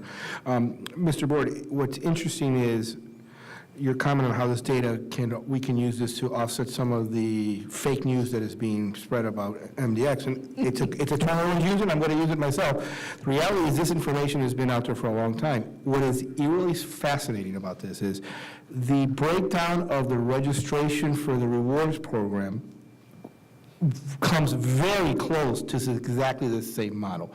More than 55 to almost 60% of those who applied for the rewards program did not qualify because they spent less than $10 a month. So the numbers between that and what is actually in the hard data shows that although it wasn't a scientific poll, it was remarkably close, within a degree of 10%. Wasn't 100% accurate, but it shows that that information has been in the hands of the media, has been in the hands of our legislators, has been in the hands of basically anyone, and I can tell you categorically because I spent 2 years talking to everybody under the sun about this, including the media, the radio, and the TV, and it doesn't matter. Because there is a storyline that is being used here that is not factually based, that is not based upon anything other than the fact that it sounds good on the radio and it sounds good in advertising. Because the statistical facts don't fit it, and they've been aware of it for years, which is one of the frustrations for us who have been here for a long time, have known, because we provided them with the results of the rewards program and the registration. We provided them with the information based upon those things, and it didn't matter. They continued to come back with the same argument over and over again, which is why I wanted to talk about which is why we need to keep getting the information out there, but to expect a sudden light bulb to go off with something, I think that light has been turned off and it's going to stay turned off. Thank you. Thank you, Mr. Martinez. Just to respond, if you keep doing the same thing and expect different results, we know what that defines. So I think that we need to try something different. Is one of the reasons we were looking at these different alternatives. I agree with that. No, and Mr. Borden, I agree 100% with that. I'm just saying that this data has already been in the hands of those who have been attacking us, and you're just not going to change their point. You And just we'll got to keep show pushing it it. again. And if we don't try something different, you're not going to get a different result. Okay. We can do this all day long. That's why we're here. We're going to have a healthy discussion. Ms. Gutierrez. I think it's important that, We're on billboards. you're right. If you keep going around in circle, you're going to end up at the same place. You're not going to have anything different. So, hence, always trying something new. I think it's important that we circle back as a customer experience and that we start giving all our customers a itemized statement telling them how much they spent on MDX, on FDOT, and on Turnpike. I think it's that vital that on a monthly basis, they actually get a statement. And it's broken up so people know exactly where they're spending their tolls. I don't know how we're going to get there, but I think we need to. If we're complacent and we continue to do the same thing, which means nothing, if we do nothing, don't expect there's ever going to be a change in behavior. Hence, having said that, even with the statements, for the politicians, that's why they're politicians, okay? They need something sexy. Tolls, taxes, I want to reduce it, I want to get rid of it. Hey, they're never going to stop. That's never going to stop. But I think as a customer experience, we need to make sure that those statements are received via email and that they get a breakdown and they know how much they're paying and to whom they're paying.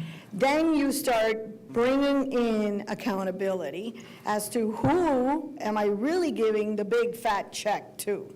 Thank you, Ms. Gutierrez. I think it would be a good idea to pass this on to the Finance Committee so that they can discuss it and bring it perhaps back as an action item for the next board meeting. So I appreciate and thank you all for this. Thank you, Mr. Aaron. We appreciate it. We've got some other items that are what we feel pressing. So One final thought, please, Mr. Chair? Just one thought. It's going to be quick. Sure. You know, what I think another thing we can do is, why not, we've heard from the mayor at times talking about billboards, why not advertising? 70% of MDX customers spend less than $10 a month. Something to that effect pursuant to data. Get that out there in some kind of way. How many times we've said to educate the community? Yeah, but I mean billboards, whatever. Take out an ad in the Herald, 70%, data shows that. That might be another way to get it out there, because I think the idea that Ms. Gutierrez has about a bill is fantastic, but it may not reach everyone, because I have to confess, I'm somebody who would look at it and go throw it up and put it away, but if you get like, send out some kind of an announcement to the effect of the data, that also might help get the word out. Attention to your bills. Thank you, Mr. Board. Can we count on you to chew it up in your committee? Thank you, sir. Okay, moving along. Madam Chair. if Yes, I may, sir. I have a personal issue I need to leave. Oh, I need to leave. It's simple, and something I need to take care of, family thing. Yeah, Yes, it's sir. fine, but I need Wish to you leave. well. Okay. Thank you. Madam Chair, the third item under the discussion items, item B, is bringing back the same discussion, the same analysis that was presented December 5th at the board meeting. It's an analysis that was done by First Southwest, Randy Topol, who presented it. And I think we tasked him and our finance department to analyze what the reduction of tolls would do, the impact of the reduction of tolls. And we looked at various scenarios, and what we did is that we chose, since we were going to have this discussion, put everything under one roof and have this full discussion. But to recap, and I know that they will slap me if I say something wrong, we looked at 5 different scenarios. We looked at a scenario of our current capital program with no capitalized interest, just our simple program that we have today, without using the Kendall Parkway. What would we have to do? Under that scenario, we have to issue $253 million in bonds to make it work. And that, I think, was our baseline. Then we looked at 3 scenarios using capitalized interest, fancy financing, okay, to try and make various plans work. The first one, and this is on page 4 of the analysis, if you want to follow along. It's on page 4. You can see the numbers. It's presented in various different formats, but the second analysis was the current capital plan with a 5% reduction in tolls. Yeah, there was a full presentation done. If you would like the whole full presentation, we can do it again. It's I loaded. think- Randy, you're up. I was going to think- try to help you and summarize, but This is important. I think this aligns with the statute, and it also aligns with the resolution. All of these 3 pieces actually are going together. very well Quite said. timely. Well, we did go through this, and it is very detailed, and it is confusing in a lot of places. So if I go too fast and wash over something that I had in more detail at the first presentation, please reach up and grab me. But the one thing that probably still hasn't gotten enough attention is control of your tolls. This assumption is just a reduction of this one time. Your investors are not going to view this as a one-time event. And what it's going to mean is, right now, we do pay-as-you-go on all the surplus above our debt service and our operating cost. We put it right back into the system. If we don't have that, we're going to be limited to our 0.2 times legal bond coverage, which means all the numbers I've showed you may not pass muster itself, because we may have to issue even more debt to get certainty that we can finish the projects. So this is what I'm showing you today is the best case scenario, that it's only going to impact you one time. We looked at a number of scenarios, and these are all different types of ways to finance off the money that we would have received or we will not receive based on the reduction. And none of these are standalone, happen 100% of the time, because each project stands on its own. We look at it in a number of different ways, depending on that can be utilized over systems across the United States. The first one is we look at it as 100% leverage. We're taking every dollar you receive and issuing enough debt service so that every dollar is covered as it grows through time. If we did that, we're going to be losing $223 million worth of projects with a 5% reduction. If we're looking at it with the 150 and the pay-go, we're losing almost $500 million of projects. Now, that comes in part financing and part as the pay-as-you-go over 30 years. So it's not all $500 million in the first 4 years. The next one that we looked at is 100% pay-go capacity. That one, oh, I said that. The 150% leverage plus pay-go capacity. That is what we're doing right now, essentially. We had a little bit better coverage based off projections. We've been closer to 170 instead of the 150, but 150 is the board minimum. That one would cost us $314 million worth of capacity. And finally, the last way to look at it is we're using it strictly as our leverage, our coverage portion, and then that's the amount that we lose is $943 million.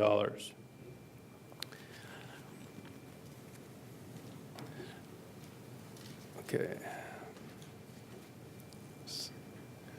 I want to bring us back into the 5 scenarios that the director was talking about. The baseline that we have is exactly what we have right now, and that's where we have to issue an additional $253 million worth of bonds.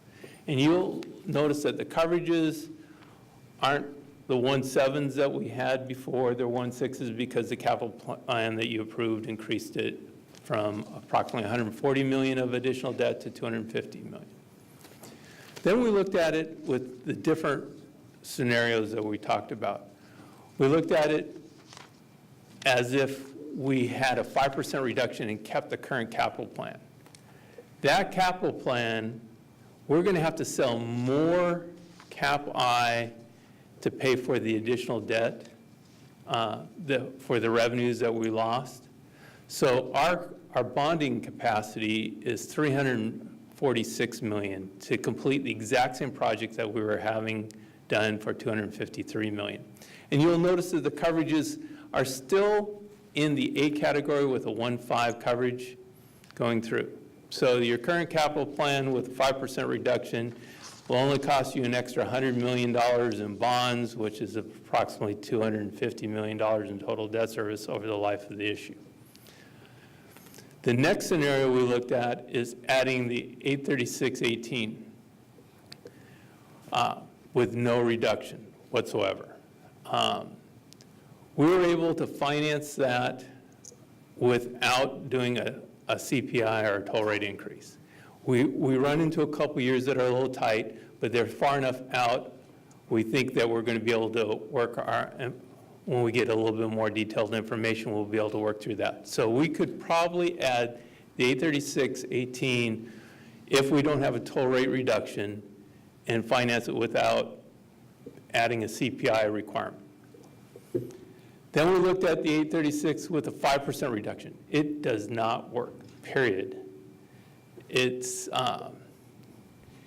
you get down to coverages that are just 5% above the absolute minimum. The finance committees at the rating agencies would have serious problems with this. Then we looked finally at the thing that we've been trying to avoid all along is the mandatory CPI like the state currently has.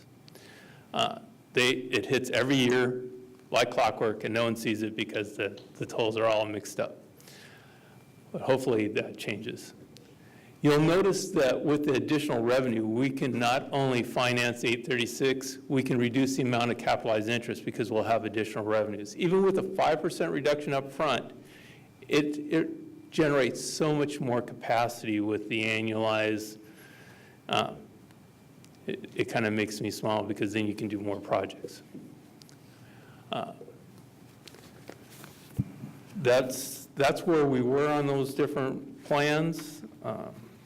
There's more details, a lot more minutia. You can get down to the number of bond issues. I had it on page 5 where we had the different series, that's one of the things that goes away if this 5% reduction starts, where bondholders are going to need to know with certainty that you're going to have enough money to finish the projects.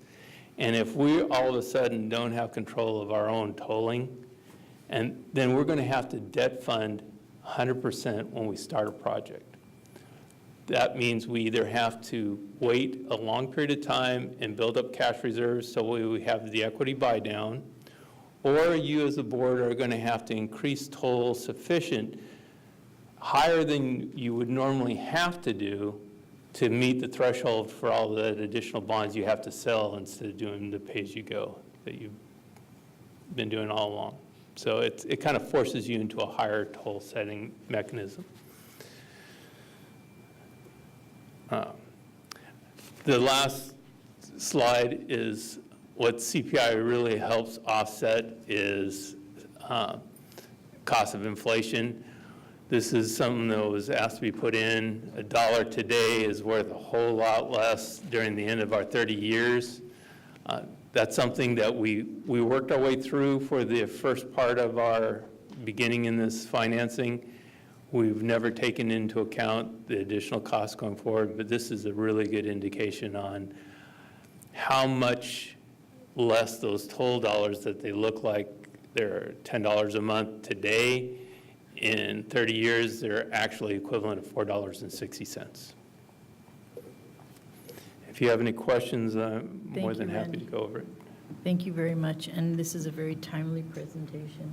I think it's something that I think at this point I want to give Mr. Martinez the floor, which I don't want you to feel like I robbed it before. I just knew that all this was coming and it was giving us more foundation to be able to have a healthy and robust discussion now. And I just want to clarify some things.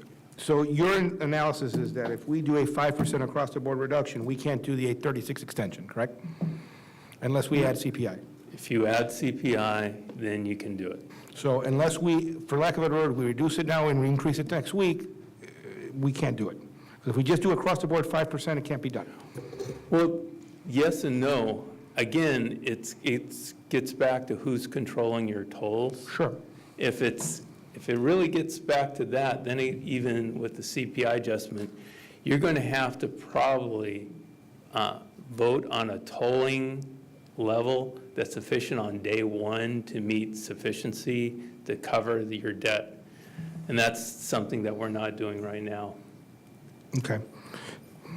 And that is particularly why I felt so frustrated with what occurred today, for several reasons. Number one, many of you are aware of this. I was in Tallahassee not 3 weeks ago, and at that time I met with leaders on both houses, and there was no information where I briefed individuals on the fact that we were looking at different ways to reduce tolls, including the issue of off-peak hours, the monthly, all that stuff was, and they seemed very, very encouraged and supportive of us trying to find other ways to satisfy and reduce tolls for our customers.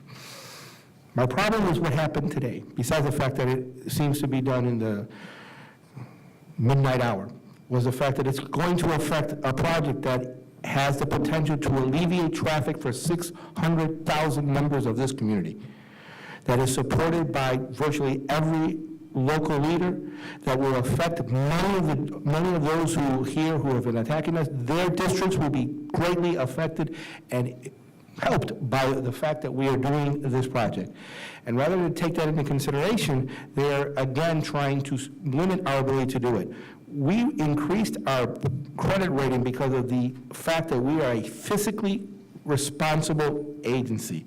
We are a pay-as-you-go agency. We try to minimize the amount of our debt for doing that, which is why I believe that it's time for us to also make a stance and indicate with the resolution that's been presented that this is going to affect 600,000 people. It's going to limit our ability to go forward with projects that are going to benefit people.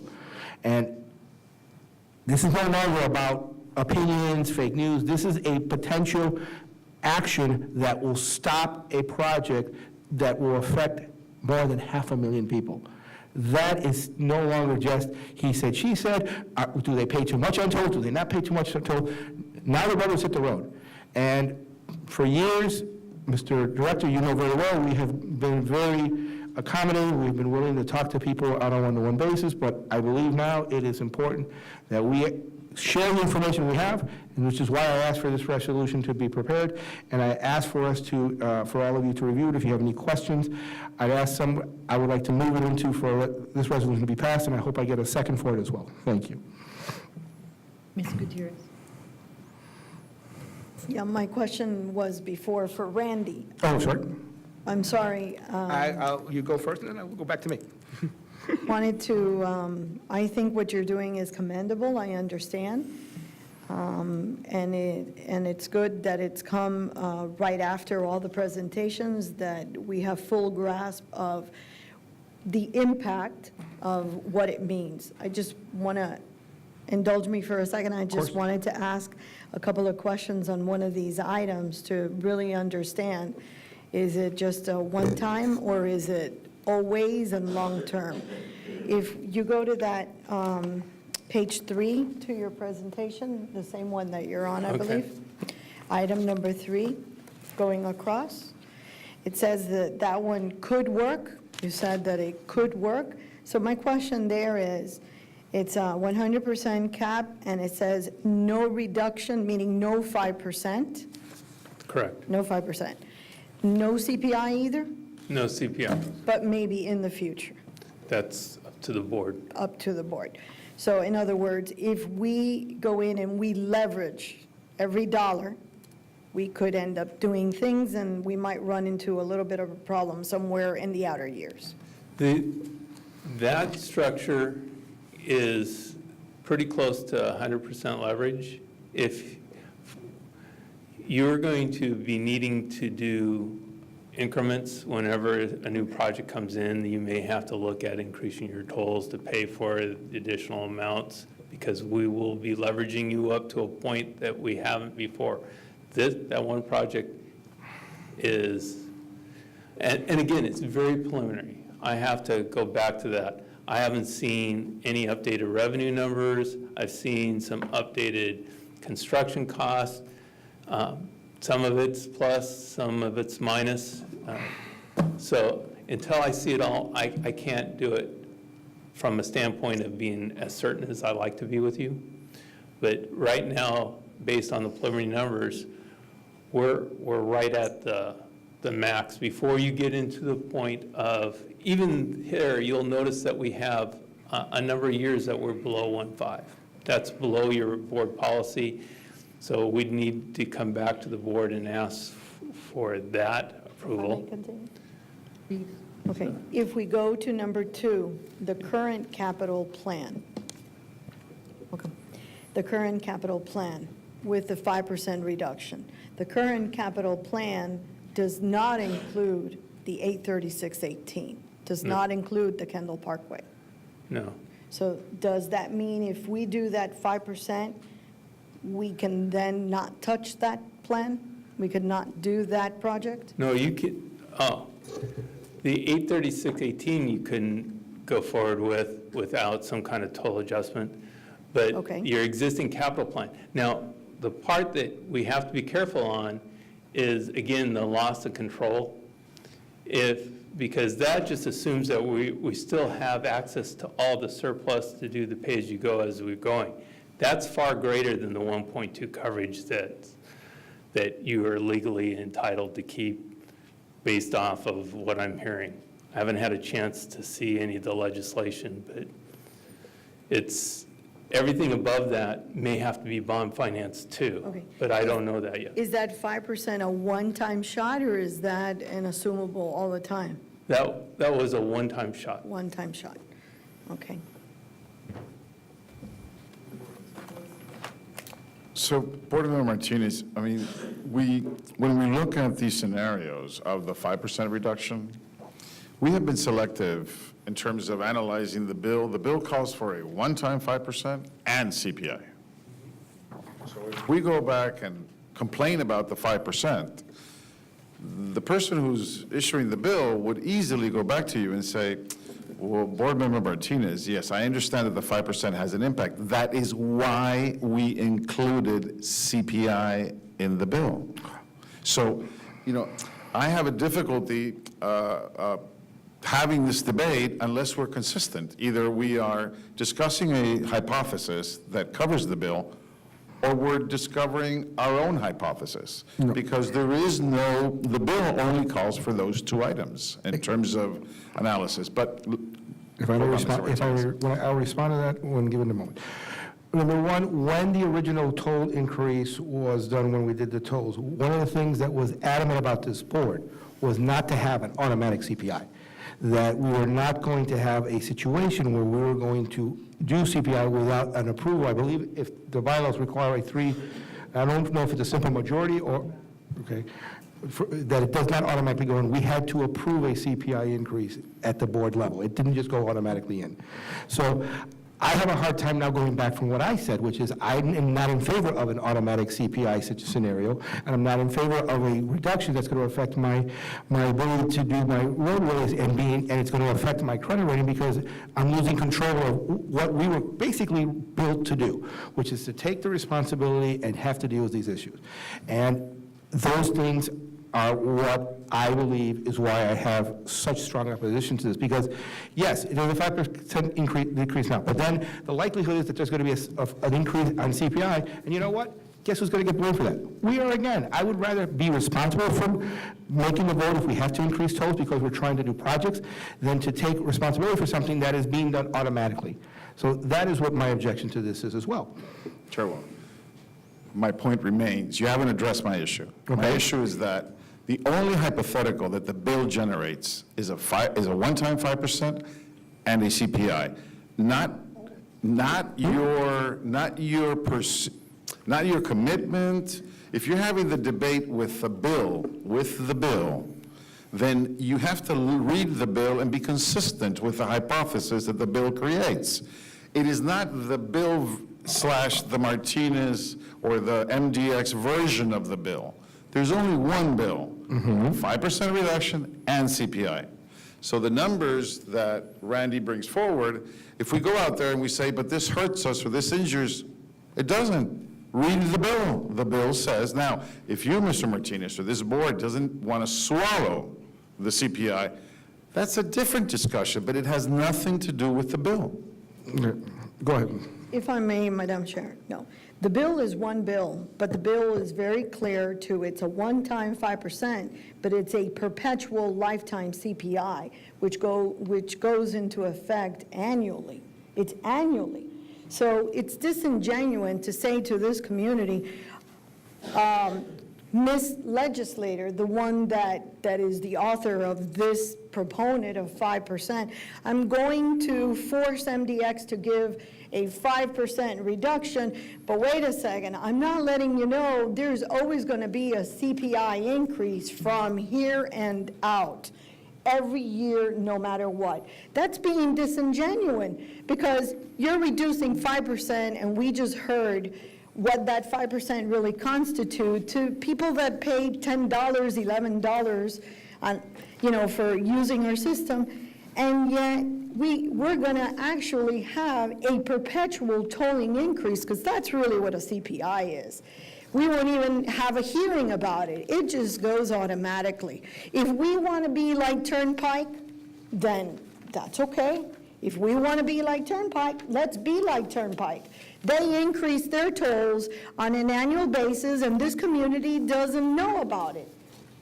And Really don't know about it. That's what that bill does. Listen, it's okay to give a 5% discount, but I think we're doing something bigger and better. What happens to all those folks that are stuck in that expressway and in those streets an hour and a half, and they can't get to work, nor can they get to their house? We need to leave and do everything we possibly can so today and tomorrow we leave it better. We don't make it worse. The CPI makes it worse on everybody because it's a ridiculous discount for one time, and then we're not doing the other part. No, the bill is the bill, which means you have to do it all. It's like a hat. You got to wear it. This is what happens. I don't agree with the CPI. I don't think that that's fair and just when we have come out with great financing plans that we can actually do the Kendall Parkway, not increase the tolls. Yes, that will have a toll, but any expressway that we build must have a toll because you got to pay down that debt. It costs money to build something, so you got to pay it. But listen, the statute now, the changes that they want to do, if they do that, well, they need to do that against Turnpike and FDOT. And for that matter, if that's the case, if MDX does not have to conform to their bond indemnus, then for God's sake, let's put out a message that everybody that has a mortgage does not have to pay their mortgage. They don't.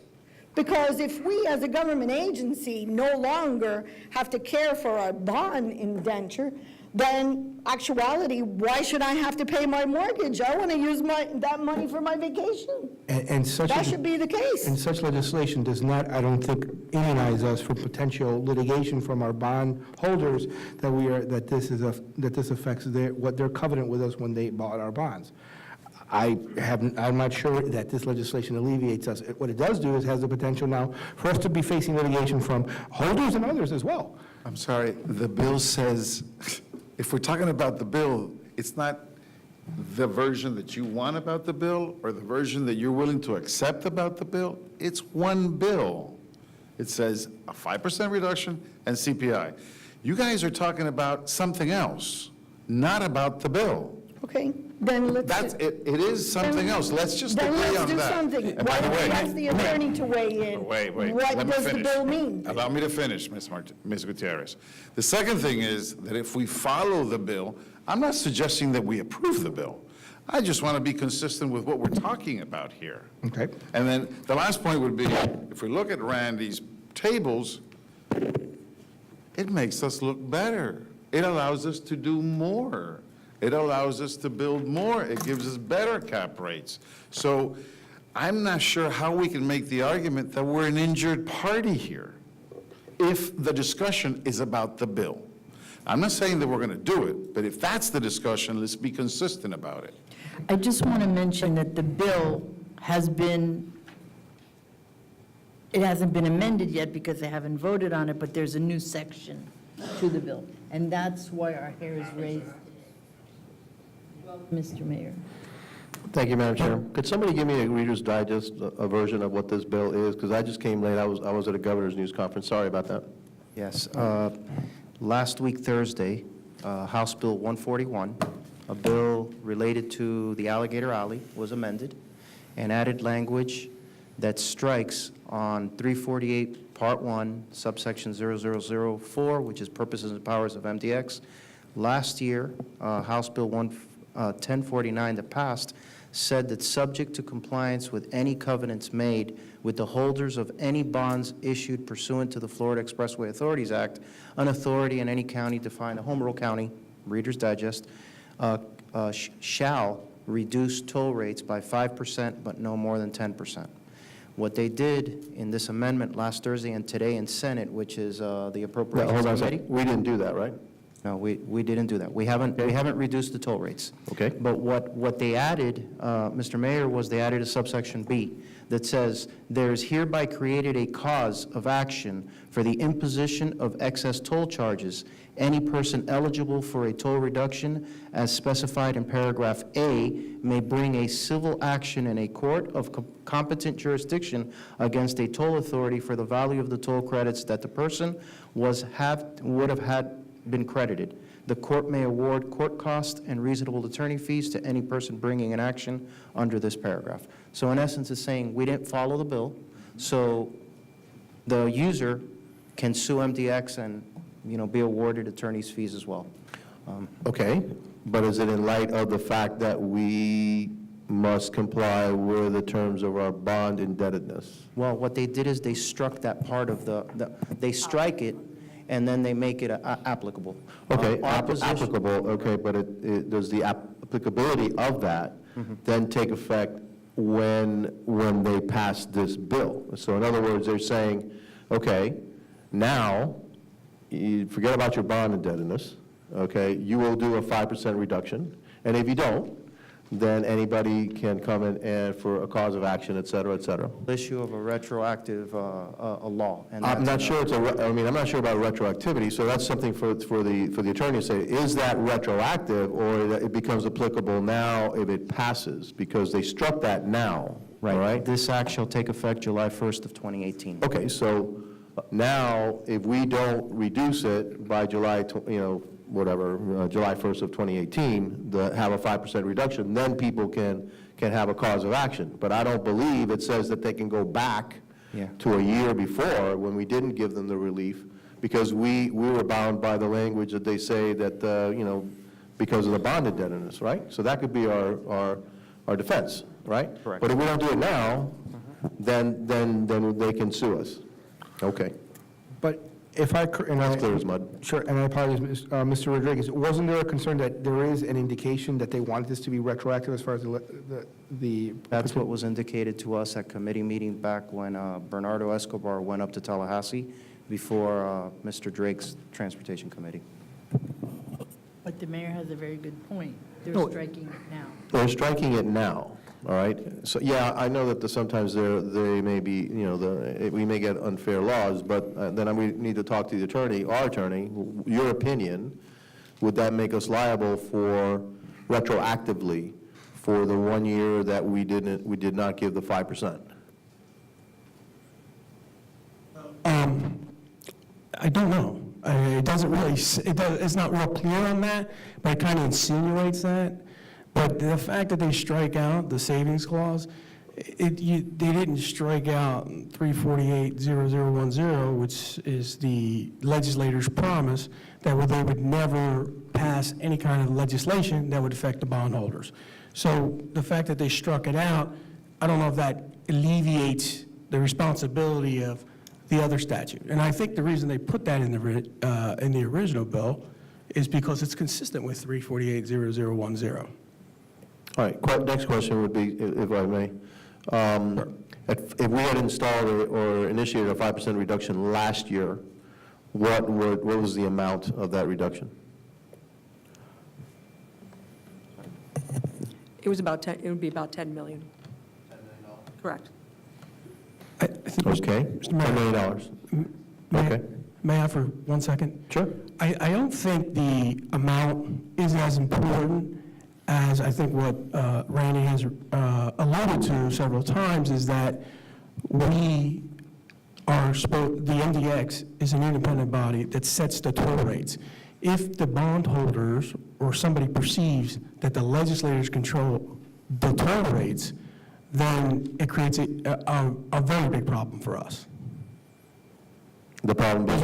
Because we were giving the authority under the transfer agreement to set toll rates. So we have the authority to raise, lower, the CPI and everything else. If it's perceived that we no longer have that authority, then it creates a big problem in the bond industry, in the bonding. And it also creates big problems for any projects we want to do in the future. We want to finance with bonds because the state legislature then can impose the tolls that they think is right, even though it may not be right, correct? And I think there's also some contractual issues that we could also bring forward to defend ourselves. And So I'm not saying this board cannot reduce toll rates.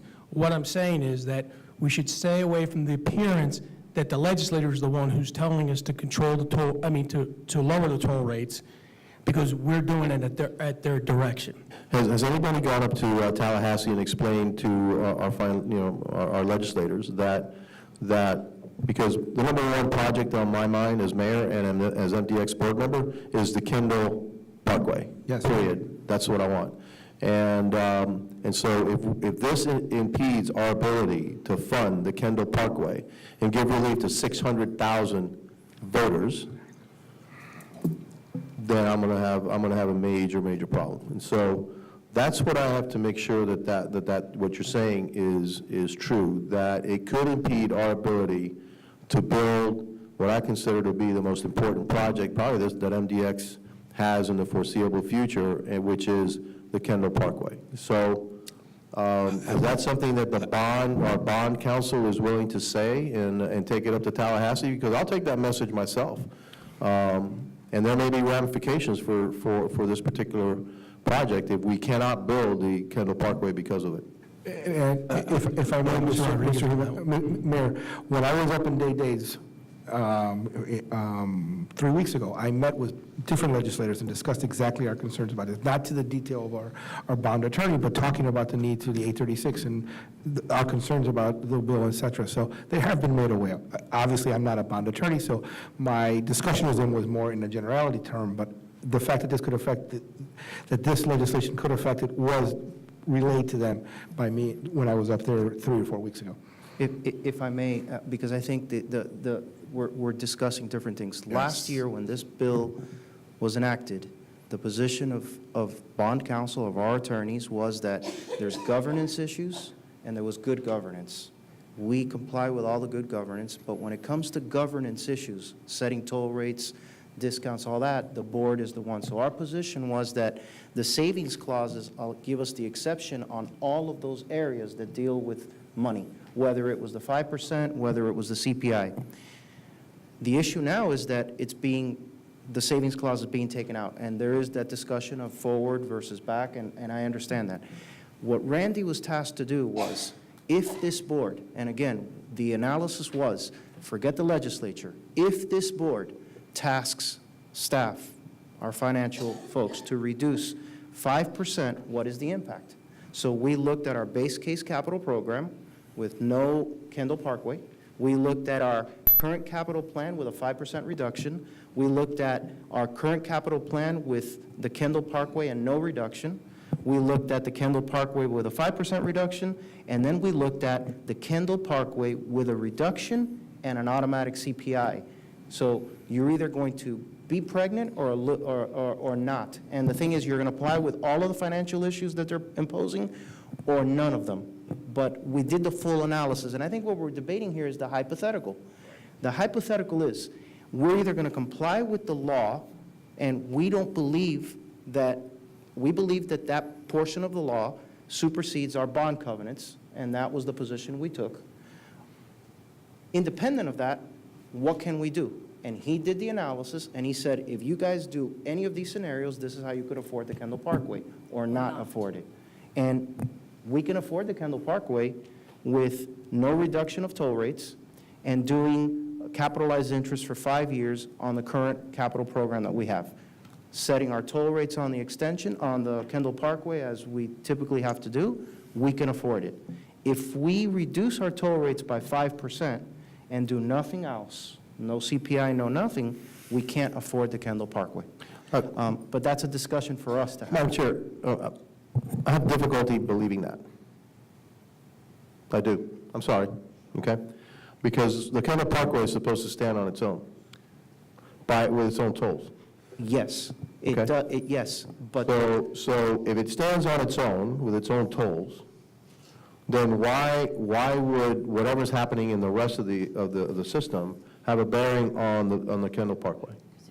because you need the revenue from the rest of the system to be able to start the project and construct it until it starts generating its revenue. Not necessarily, excuse me, not necessarily, okay?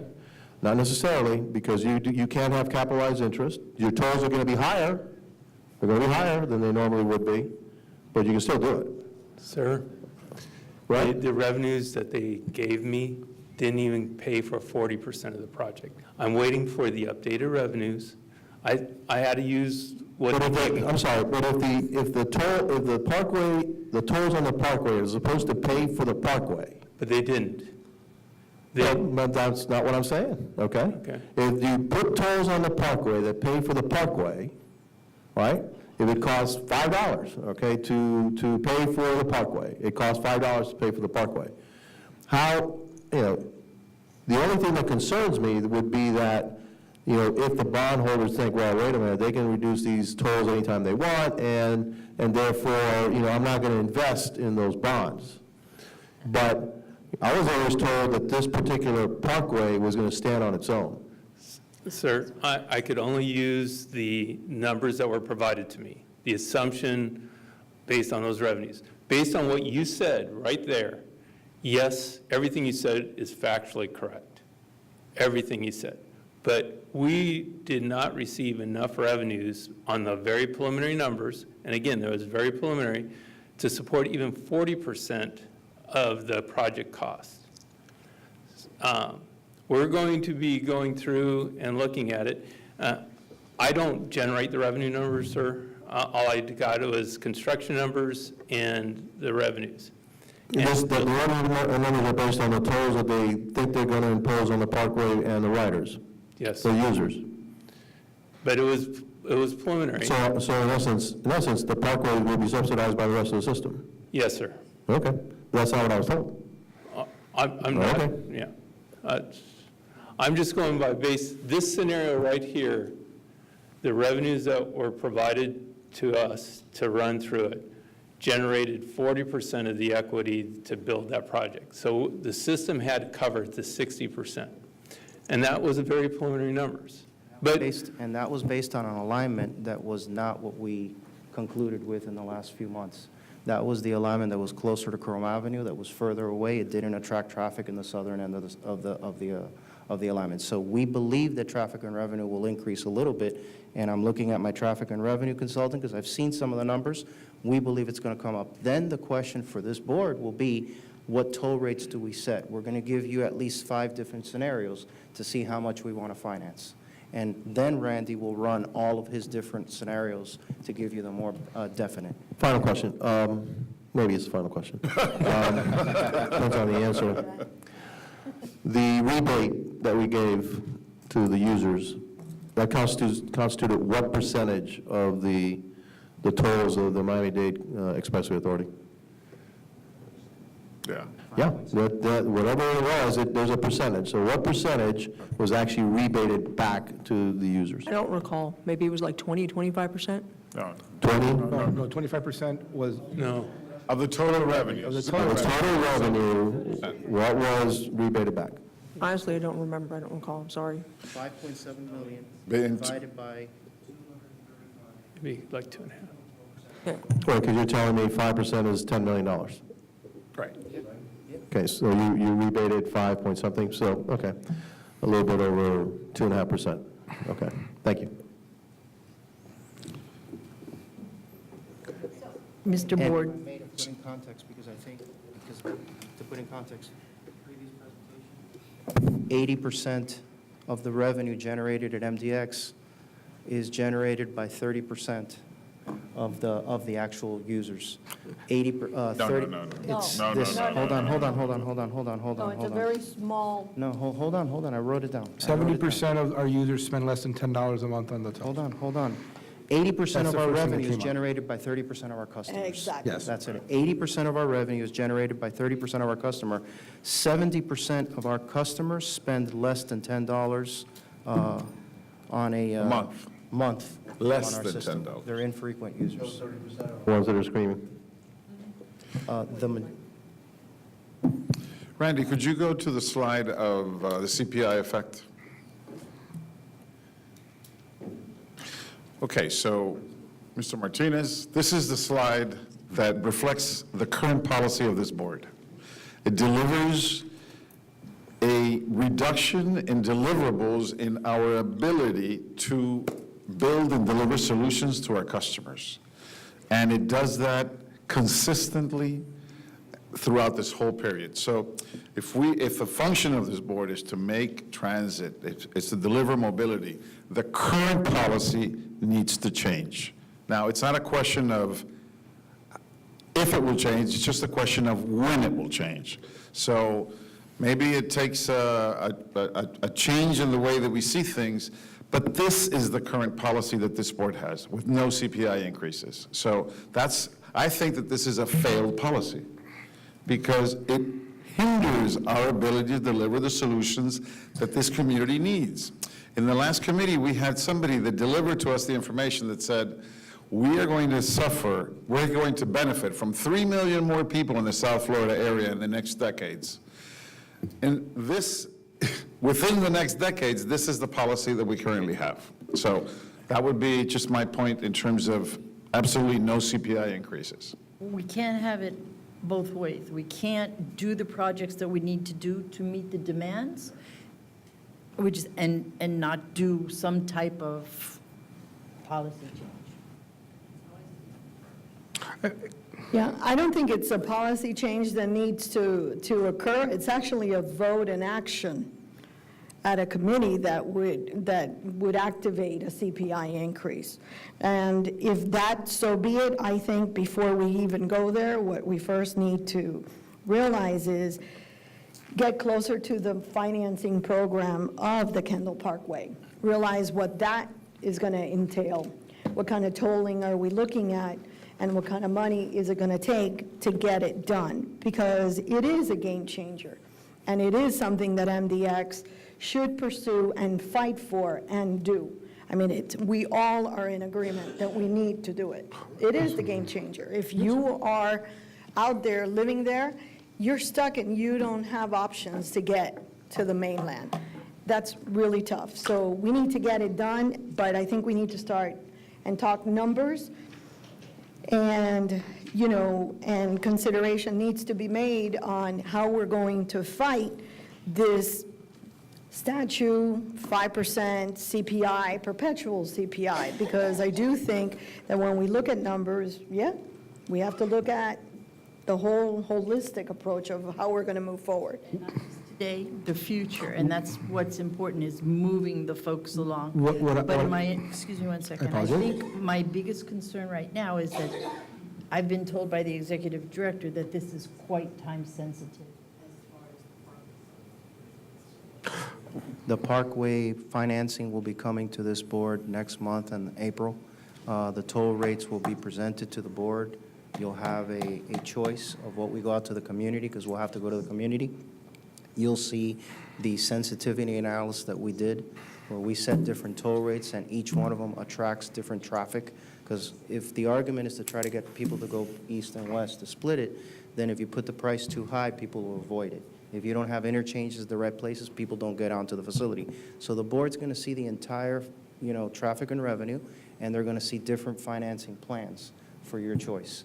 And then based on that, we'll move forward. We'll go to public meetings and public hearings. There's been several things here where we have various discussion items. One of them is the toll rate. The other is what we have pressing right in front of us, which is the amendment. Yes. On the same page? You are correct. And if I make one more comment, Chair Fano. What I find remarkable about this conversation, and many of you were here when we discussed the toll roads, and there were some of us, in fact, the three of us who are still here, we all voted against the increase to 70 cents. Absolutely did. And we all voted in favor of making sure that CPI did not become automatic. The irony here is that right now, it seems like there are some who have changed their position on that, and I haven't. I don't agree with the idea, and some of you weren't here, but the fact is that when we voted not to do that, we wanted to maintain the responsibility of the CPI in this board, and we were going to take the heat. If we had to do it, we were going to justify it. By doing it the way this bill is set up, we should have just done it. We should have just done it when we did the toll increase, which, by the way, I was against them too. I joined this board to make decisions. If I'm going to, when I became chair and there was a discussion about the toll increases, I never went backwards. I never started talking about reducing it to 60 cents. I never went back to discussing blaming anyone. We moved forward with the bill and we moved forward with the decision, and it's been successful, and we've done an extraordinary job. Now we're standing here now and we're talking about, there's somewhere indicating now that we want to just, let's just let the CPI go. And it's like, then why did we go through the entire, why did some of us go through this war over the CPI? Because we wanted a responsibility. I'm going to be consistent on this. I don't believe it should be an automatic CPI. If we have to do it, Mr. Board, and it's presented to us, I'm willing to take the heat for doing it. I don't like anything that's automatic, because then it just becomes a number on an invoice. And as it goes up, nobody knows this is. But they will be still complaining about the fact that tolls are going up. And you know what? If we're going to go forward, that's what this board is about. It's about making responsibility and taking that issue. So I'm a little troubled with the idea that there seems to be now an acceptance that we should just automatically make it part, that the bill says it all, we should just be okay with it. I'm not going to be. Thank you. Thank you. I have a question, Mr. Rodriguez. Does the bill say we have to automatically put the CPI, or it comes back to the board? Because I don't remember it saying it's automatic. It follows what FDOT does, or the turnpike. Again, it goes back to my first position.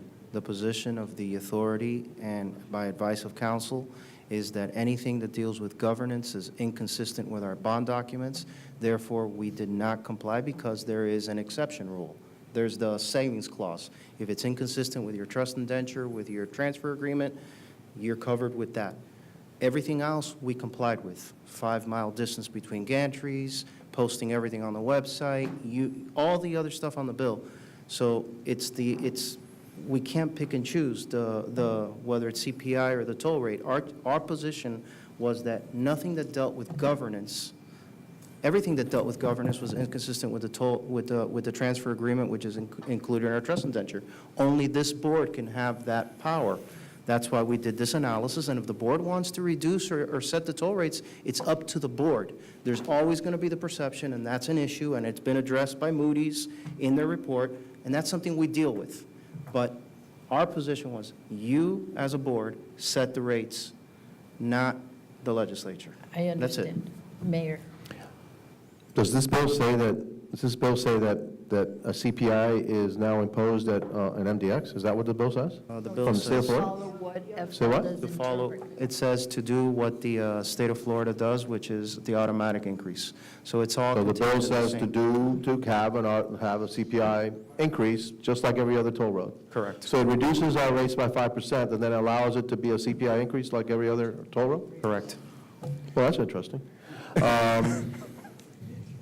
That's what the bill says, really? Yes. Okay. It also says that we're supposed to give 20% of our surplus, even though it's being reduced, to public transportation. And to say what? It also says something about giving 20% of our surplus to public transportation, even though we're reducing our tolls. All right, I have one more question. Not really, I mean, maybe a serious question. Mr. Mayor. Mr. Mayor, let me be clear. The bill that's in front of the Senate today Right. doesn't include all that. Does that The include bill that? that's in front of the Senate It's last today year's bill. takes out the savings clause and creates a cause of action. What the reference is last year's bill. Last year's bill said that we should Yeah. give a 5% reduction and impose a CPI like everybody else. Yes. This year's bill strikes all of that out? No, this year's bill, The thing with last year's bill, it did refer back to our bond indenture. Okay, it And- takes away our out clause, which is the bond, so now it forces us to give a 5% reduction, Right. but it also says that we need to do the CPI. Yes. Year. Didn't change anything. It didn't change that, so, right? Last year's bill is actually a bill, right? Yes. So if it forces us to give 5%, it's also kind of forcing us to also to do the CPI. Which is why Okay, I got Randy, it. I got it, which I also, again, I find very interesting. Question. The way we do 5%, can we do it in a way that says if we do, say, incentivize folks to travel earlier, and if we give 5% total reduction, but by incentivizing different behaviors, will that qualify for a 5% reduction? it's Does that very, qualify? it's a very timely conversation because we had a full discussion on time of day discounts Yeah. for off-peak and peak. Right.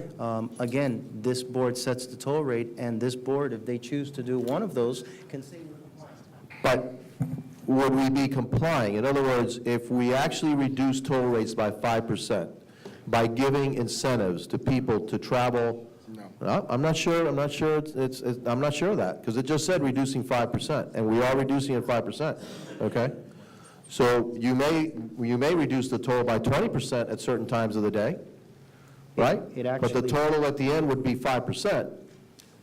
it actually Why? well, Mr. Mayor, I don't think, says specifically how it works. It says, the authority in the authority facilities by at least 5%, not more than 10%, for each SunPass registrant having an account in good standing and having a license plate of the vehicle or vehicles incurred on a toll register. So it's all SunPass customers get a 5% discount across the board. Mr. Mayor, if I may? Yes.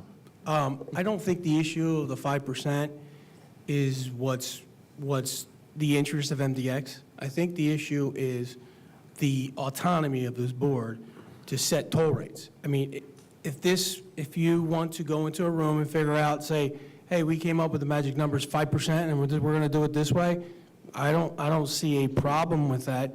But the fact that that we are being directed by a legislator is what will give us a bigger problem than the 5%. Does this limit the ability of the board to increase the rates greater than the CPI? No. No? So if you reduced our rates 5% now, and next year you increased it by 8%, is that impeded? No. Nope. Well, so the CPI is a number. Everybody out there, anybody with press? The CPI It's hypothetical, okay? CPI is a number that you can find. I'm sorry? If CPI is defined. Yeah, but are we prohibited from exceeding CPI? No, you're not. No. No, not to our How does this bill impede our ability to raise rates, lower rates, et cetera, outside of the fact they want a 5% reduction? How does it impede? Yeah. It doesn't. Okay. Mayor. Yeah, okay. May I? So the 5% reduction in the CPI increases our ability to finance.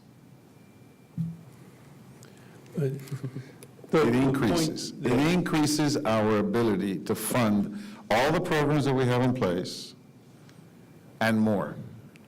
Do the legislators know that? I don't know, but it's a fact. Randy, if you pull out the table, could you look at the fifth case, please? It's the fifth column right there. The last column is the 5% reduction and the CPI throughout the system. So if this bill passes, then we are compelled to have a 5% reduction and compelled to follow the CPI. Yes. Last year, but now if we no longer have the out clause, we are compelled to give a 5% reduction and follow the directions of the state. Furthermore. So the state, Right. the state will be increasing the tolls. Okay, thank you. The one thing I need to make clear is we finance things over a 5-year period where the state, when they finance something, they have all their money on day one of the project, whether it's equity. Okay. It changes our numbers.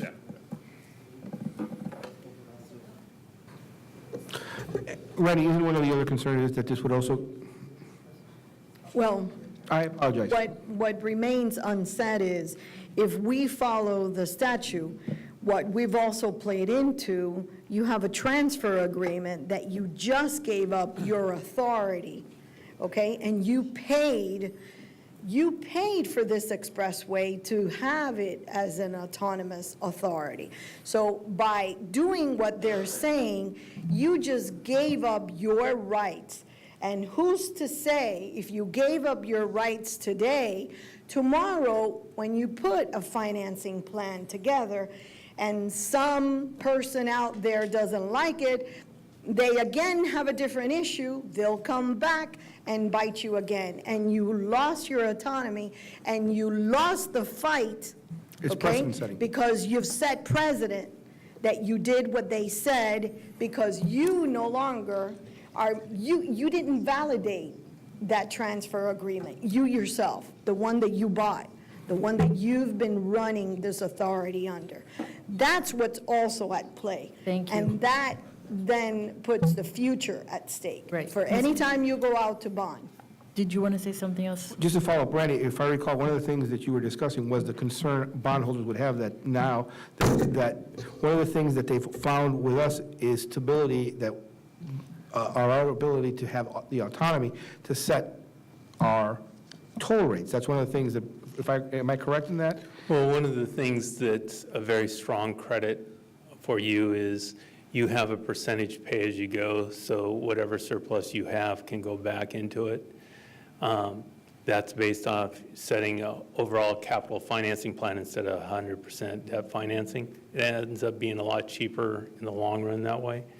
But if you don't have control of your future rates, then the idea over a 5-year period that you could do pay-as-you-go gets a lot more subjective.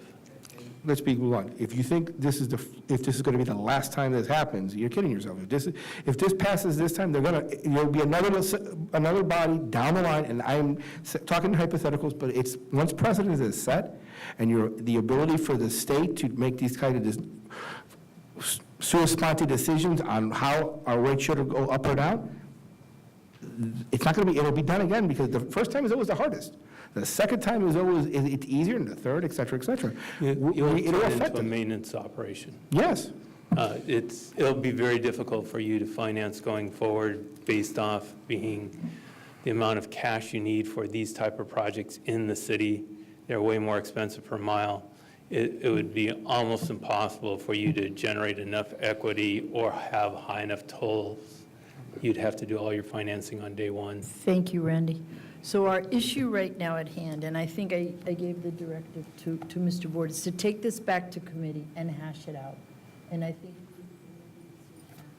it is time sensitive, so I would appreciate the not distant future. When does legislation end? We- Because that's only a couple March of 9th, weeks. unless they Yeah, extend. a couple of weeks away. So, The Appropriations Committee adjourned already, and we're not sure that the bill was even taken up, so we're This may be moved. figuring out what the effect is, because if session's going to be extended and they call for another appropriations meeting, then it could be heard then. But right now, they haven't called for an extension of the session. But we still there have is to no deal. budget, so. We still have to deal with last year's legislation, one way or the other. Of course. We need to address it and put it to sleep one way or the other.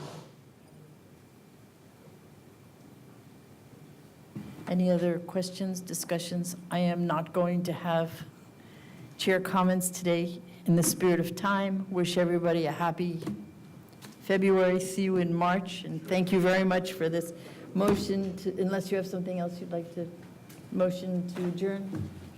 Second.